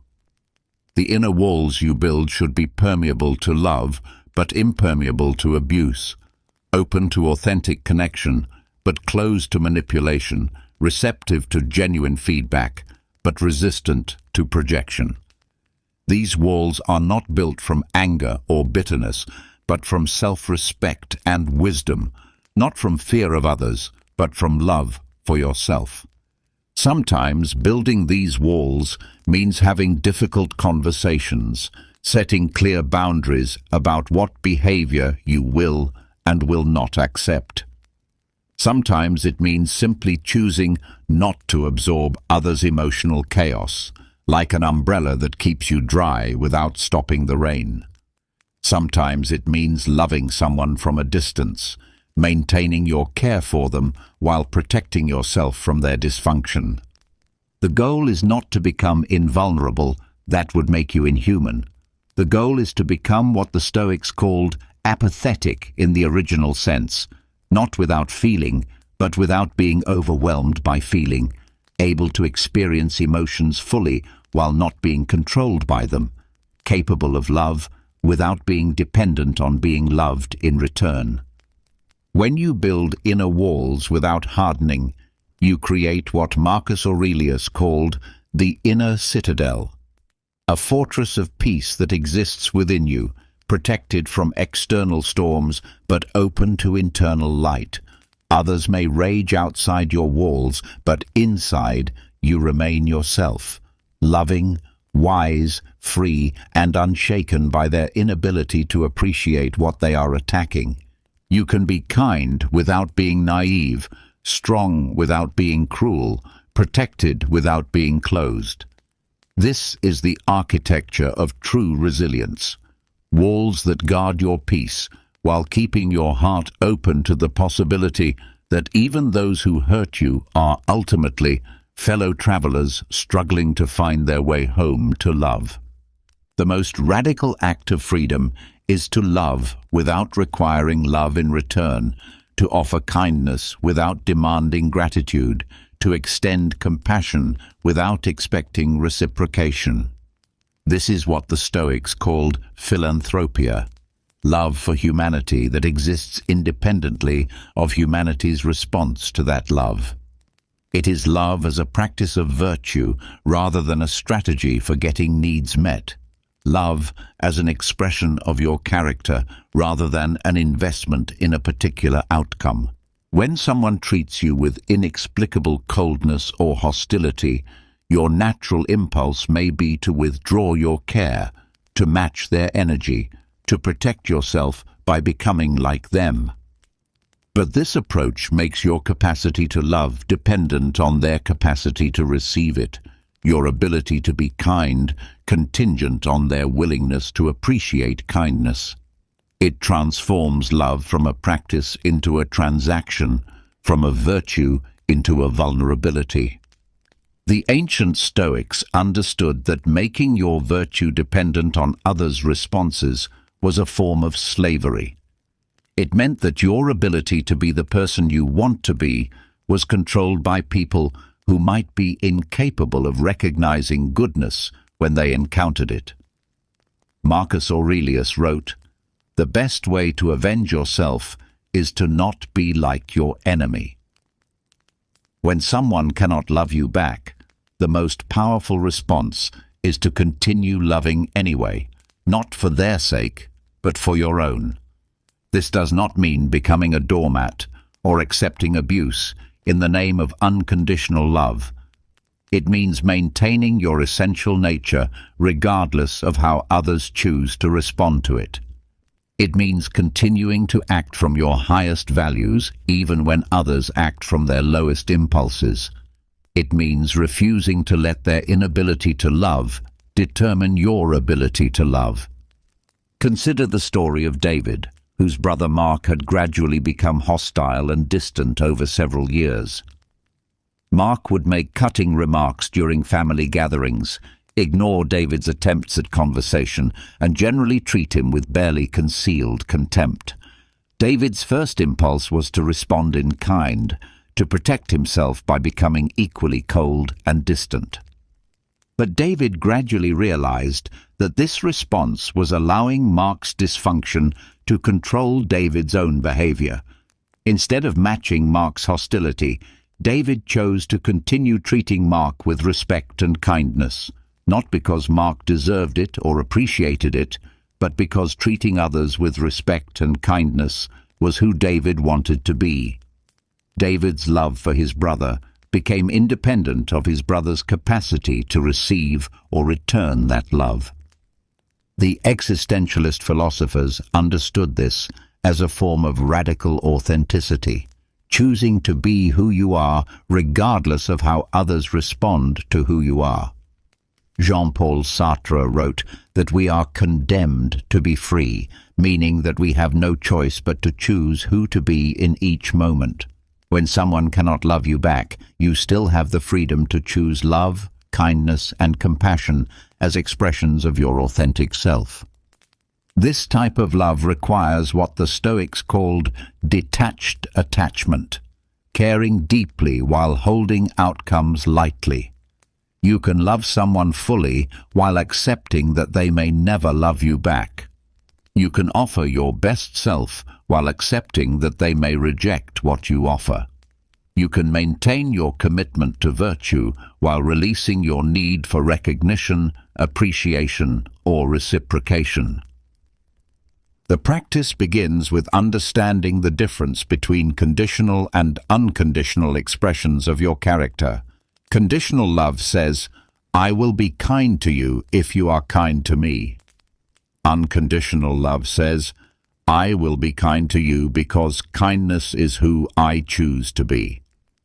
Conditional compassion depends on the other person's worthiness. Unconditional compassion flows from your own commitment to compassion as a way of being. This distinction becomes particularly important when dealing with people who seem determined to push away your love, who interpret your kindness as weakness, who mistake your compassion for naivety. These people often test your commitment to love by making love as difficult as possible to offer.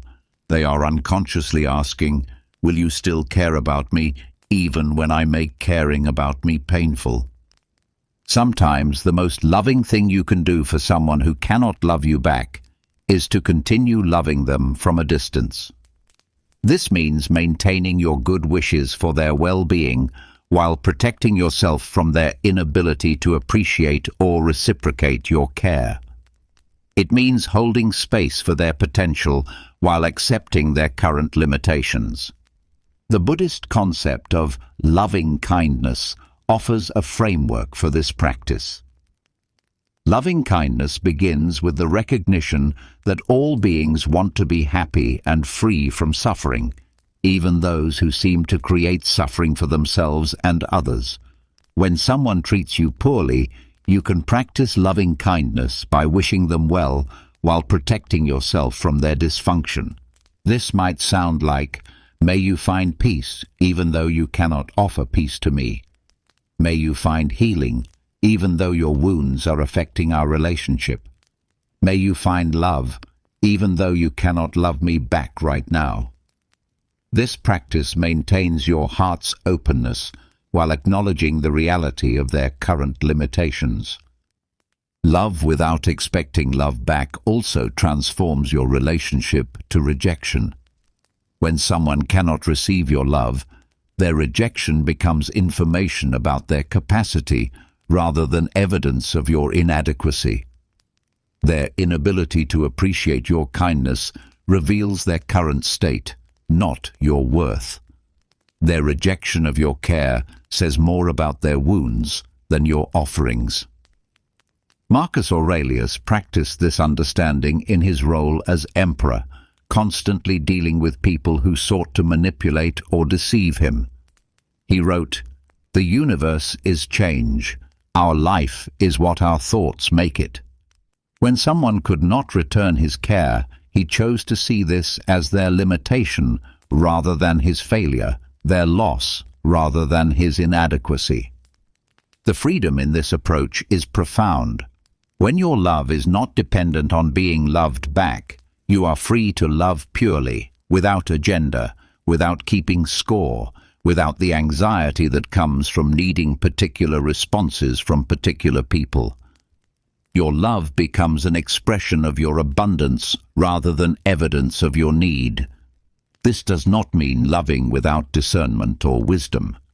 You can love someone's essential being while recognizing that their current behavior is harmful. You can wish them well while choosing not to expose yourself to their hostility. You can maintain compassion for their struggle while protecting your own peace. The practice also extends to how you interpret others' inability to love you back. Instead of seeing their coldness as evidence of your unlovability, you can see it as evidence of their pain. Instead of taking their rejection personally, you can recognize it as their defense against vulnerability. Instead of feeling hurt by their hostility, you can feel compassion for the wounds that make hostility feel necessary to them. When you love without expecting love back, you discover that love is not diminished by being unreciprocated, it is purified. Your capacity to care becomes stronger, not weaker, when it no longer depends on external validation. Your heart becomes more resilient, not more vulnerable, when it learns to give without keeping accounts. This is the ultimate freedom, to be loving because love is your nature, not because love is rewarded. To be kind because kindness reflects your character, not because kindness guarantees kind treatment in return. To be compassionate because compassion is who you choose to be, regardless of whether that choice is understood, appreciated, or reciprocated. They may not love you back, but that does not diminish your capacity to love. Their inability to receive your care does not reduce the value of offering it. Their rejection of your kindness does not make kindness any less beautiful or necessary in the world. Love without expecting love back, and discover that love, when freed from the need for reciprocation, becomes not a vulnerability but a superpower, the ability to remain yourself no matter how others choose to be. True indifference is not coldness, it is clarity. It is not the absence of caring, but the presence of wisdom that knows what deserves your care and what does not. When the Stoics spoke of indifference, they did not mean becoming emotionally numb or disconnected from life. They meant developing the ability to remain unshaken by things that cannot truly harm you while remaining fully engaged with what actually matters. Others' opinions of you cannot change your essential worth. Their hostility cannot diminish your character. Their rejection cannot reduce your value. Their inability to appreciate your presence cannot make you less worthy of appreciation. Understanding this truth deeply, not just intellectually, but in your bones, is the foundation of genuine indifference and genuine power. The word indifference has been corrupted in common usage to mean apathy or emotional numbness, but the original Stoic concept of adiaphora, things that are indifferent, referred to external circumstances that, while they might be preferred or dispreferred, could not actually harm your essential well-being. Others' treatment of you falls into this category. It may be pleasant when they treat you well and unpleasant when they treat you poorly, but it cannot actually damage who you are. This understanding creates what might be called psychological unhooking, the ability to observe others' behavior toward you without being controlled by it, to witness their emotional states without absorbing them, to encounter their projections without internalizing them. You become like a mountain that remains unchanged, whether storms rage around it or sunshine warms it. The weather is noticed, but does not alter the mountain's essential nature.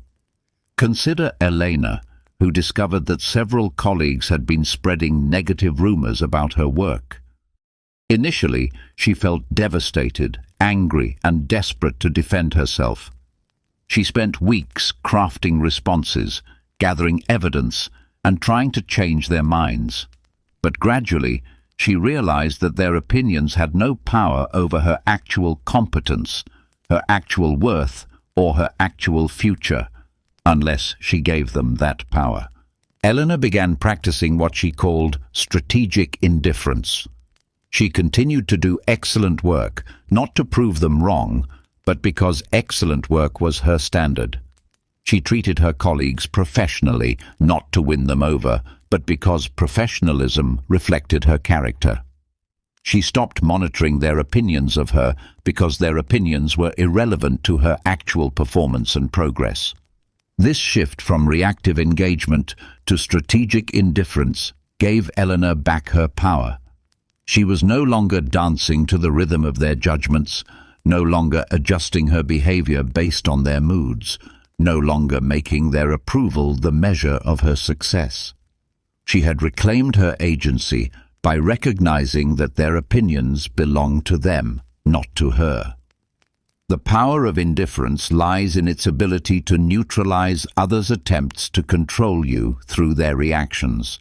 When someone treats you poorly in hopes of getting a particular response, your indifference to their treatment removes their ability to manipulate your behavior.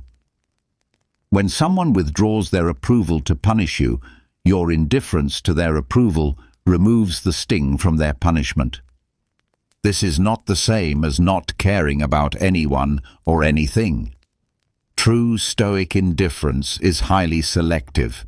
It applies specifically to things that are genuinely outside your control and cannot actually harm your essential well-being. You remain deeply engaged with your own growth, your own choices, your own character development. You simply stop being controlled by others' responses to those choices. Marcus Aurelius wrote, "You have power over your mind, not outside events." Realize this, and you will find strength. The strength he speaks of comes from recognizing that others' behavior toward you is an outside event, something happening in their consciousness, not a determining factor in your inner experience unless you choose to make it so. Indifference also creates space for authentic compassion. When you are not hooked by others' treatment of you, you can see their behavior more clearly. Their hostility becomes information about their internal state rather than evidence of your inadequacy. Their coldness reveals their capacity for warmth rather than your worthiness of warmth. Their rejection illuminates their ability to connect rather than your lovability. This clarity allows you to respond rather than react. Instead of defending yourself against their projections, you can simply decline to accept delivery of emotions that don't belong to you. Instead of trying to change their minds about you, you can focus on being the person you want to be, regardless of their perceptions. Instead of being diminished by their inability to appreciate you, you can remain grounded in your own recognition of your worth. The practice of indifference requires distinguishing between what is truly yours and what belongs to others. Their anger is theirs, not yours to carry. Their disappointment is theirs, not yours to fix. Their inability to understand you is theirs, not yours to remedy through endless explanation. Your responsibility is to be authentic, kind, and true to your values. Their responsibility is to respond to that authenticity in whatever way they choose. This understanding creates what psychologists call emotional boundaries, the ability to remain yourself in the presence of others' dysfunction. You can witness their struggle without absorbing it, acknowledge their pain without making it yours, recognize their hostility without internalizing it as truth about yourself. Sometimes people interpret indifference as coldness or lack of caring, but true indifference often allows for more genuine warmth because it is not contaminated by neediness, not distorted by the desire for particular responses, not compromised by the fear of rejection. When you are not desperate for their approval, you can offer authentic care. When you are not afraid of their disapproval, you can be genuinely yourself. The power of indifference also extends to positive treatment from others. Just as their criticism cannot diminish you, their praise cannot inflate you. Just as their rejection cannot reduce your worth, their acceptance cannot increase it. Your value exists independently of their recognition of it. your worthiness independent of their acknowledgement of it. This creates a profound stability. You are no longer riding the emotional roller coaster of others' moods, no longer dependent on their approval for your sense of well-being, no longer threatened by their disapproval. You become what the Stoics called autarkic, self-sufficient in your ability to maintain inner peace regardless of external circumstances. Indifference is not a wall built to keep others out. It is a foundation built to keep you steady. It is not a rejection of human connection, but a requirement for healthy connection. When you are not desperately seeking others' approval, you can form relationships based on genuine compatibility rather than mutual neediness. When you are not afraid of others' rejection, you can be authentic rather than performative. The ultimate power of indifference is that it returns you to yourself. You stop being a victim of others' emotions and become the author of your own inner experience. You stop being controlled by their opinions and start being guided by your own values. You stop being diminished by their inability to appreciate you and start being empowered by your ability to appreciate yourself. They may approve or disapprove, love or hate, accept or reject, and you remain unchanged, unshaken, undisturbed by their inability to see clearly who you actually are. This is not coldness. This is clarity. This is not disconnection. This is freedom. In the deepest part of your being lies something that cannot be touched by others' opinions, cannot be diminished by their rejection, cannot be disturbed by their hostility. The Stoics called this your hegemonikon, your ruling faculty, your essential self, your unmoved center. It is the part of you that observes all experience without being changed by it, the awareness that witnesses all emotions without being controlled by them, the presence that remains constant through all the changes in your external circumstances.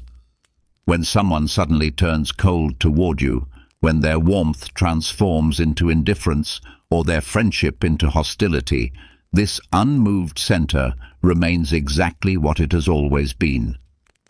Others' ability to appreciate you may change, but your essential nature does not. Their capacity to understand you may fluctuate, but your inherent worth remains constant. Their willingness to offer you warmth may vary, but your inner light continues to shine with the same steady radiance. This unmoved center is not something you create or achieve. It is something you discover, something you return to, something you remember you have always been. It exists prior to others' opinions about you, independent of their ability to recognize it, unaffected by their choice to acknowledge it or ignore it. Finding this center is not about building new strength, but about recognizing the strength you have always possessed. Marcus Aurelius, who governed an empire while facing constant political intrigue, betrayal and criticism, practiced returning to this center daily. He wrote, "Retreat into yourself." The rational principle which rules has this nature, that it is content with itself when it does that which is just, and so secures tranquility. He understood that no matter what chaos surrounded him, no matter how others chose to treat him, he could always return to the still point within himself where peace was constant and unshakable. The unmoved center is like the eye of a hurricane, a place of perfect stillness that exists within the storm but is not touched by it. Others may rage around you, project their wounds onto you, withdraw their love from you, but in your center you remain undisturbed, not because you don't care, but because you understand that their storm is theirs, not yours. Their weather belongs to them, not to you. This understanding transforms how you experience others' coldness toward you. Instead of being swept away by their emotional weather, you become a witness to it. Instead of absorbing their hostility as truth about yourself, you observe it as information about their internal state. Instead of being diminished by their inability to appreciate you, you remain grounded in your own intrinsic worth.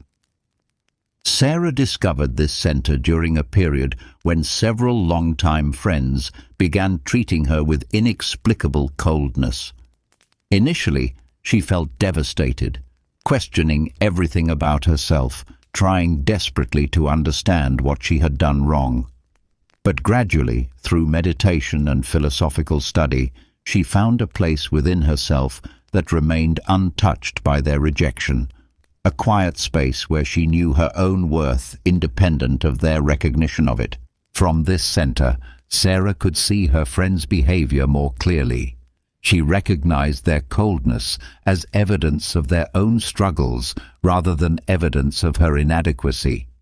She understood their rejection as information about their capacity for connection rather than proof of her unlovability. This shift in perspective didn't eliminate her sadness about the loss of these friendships, but it prevented that sadness from defining her sense of self. The unmoved center is not emotionally numb or disconnected from feeling. It feels everything but is identified with nothing. It experiences sadness when relationships end but is not destroyed by that sadness. It notices disappointment when others fail to understand but is not defined by that disappointment. It acknowledges hurt when others are cruel but is not diminished by that hurt. This center knows something that the reactive mind often forgets. You are not your experiences. You are not your emotions. You are not others' opinions of you. You are the awareness that can observe all of these phenomena with clarity and compassion. You are the consciousness that remains constant while everything else changes. You are the still point that exists beyond the reach of others' ability to disturb. Finding this center requires practice, especially when others' treatment of you triggers your deepest insecurities. The mind naturally wants to engage with their hostility, to defend against their projections, to fix their misunderstandings.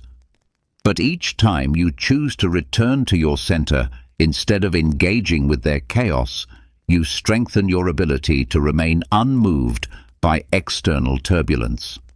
The Stoic emperor Marcus Aurelius faced this challenge constantly. People sought to flatter him, manipulate him, deceive him, and use him for their own purposes.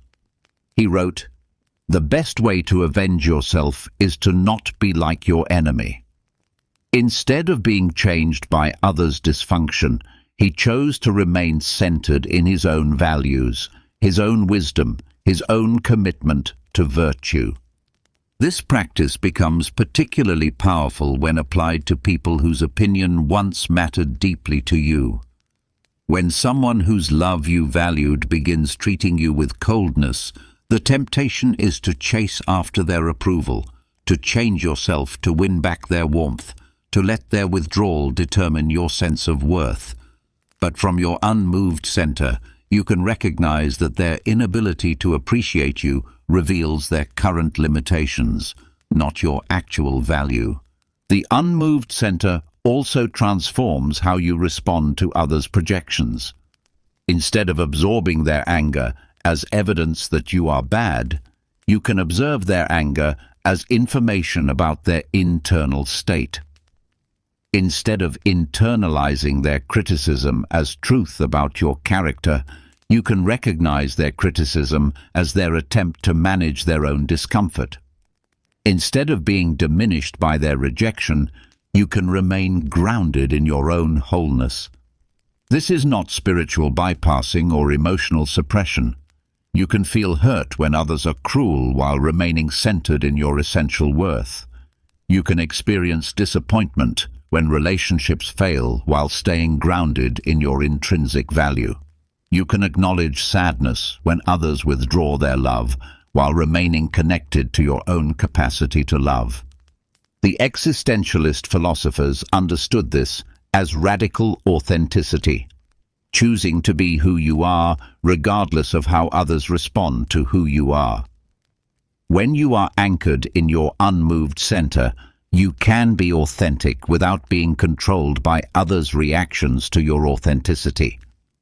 You can be vulnerable without being destroyed by others' inability to honor that vulnerability. You can be open without being diminished by others' choice to close themselves off from you. From this center, you develop what the Stoics called sympathia, a recognition of your connection to all of humanity while maintaining your individual sovereignty. You can care about others' well-being without being responsible for their choices. You can feel compassion for their struggles without absorbing their dysfunction. You can love them without being controlled by their ability or inability to love you back. The unmoved center is not a place you go to escape life. It is the place from which you engage life most fully. It is not a retreat from relationship, but the foundation that makes healthy relationship possible. When you are not desperate for others' approval, you can form connections based on genuine compatibility. When you are not afraid of others' rejection, you can be authentic rather than performative. In the end, the unmoved center reveals a profound truth. You are already whole, already complete, already worthy of love. Not because others recognize these things about you, but because these things are your fundamental nature. Others may see clearly, or they may be blinded by their own pain. They may appreciate your presence, or they may take it for granted. They may treat you with kindness, or they may treat you with cruelty. But in your center, you remain, unshaken by their inability to see you clearly, unseen by their shadows, alive in your own quiet light. This is not coldness masquerading as wisdom. This is wisdom expressing itself as unshakable peace, immovable compassion, and the quiet strength that comes from knowing who you are, regardless of who others think you are. They may hate, they may turn, they may fall silent, but you remain centered, sovereign, free, and touched by a peace that exists beyond the reach of their storms, illuminated by a light that shines independently of their ability to see it, grounded in a love that flows from your own depths rather than depending on their capacity to return it. They may hate, they may turn, they may fall silent, but you remain, unshaken, unseen by their shadows, alive in your own quiet light. Through returning to the present, building inner walls without hardening, loving without expectation, practicing true indifference, and finding your unmoved center, you have constructed what the Stoics called the inner citadel, a fortress of peace that stands untouchable by others' emotional weather. You are no longer at the mercy of their moods, no longer defined by their opinions, no longer diminished by their inability to appreciate what stands before them. You have remembered who you are beneath all their projections, beyond all their expectations, independent of all their capacity or incapacity to love. This is the quiet fortress, not built from hardness, but from wisdom, not from coldness, but from clarity, not from indifference, but from the recognition of what truly matters and what does not. Here, in this space of unshakable peace, you are finally free to be yourself, regardless of how others choose to be.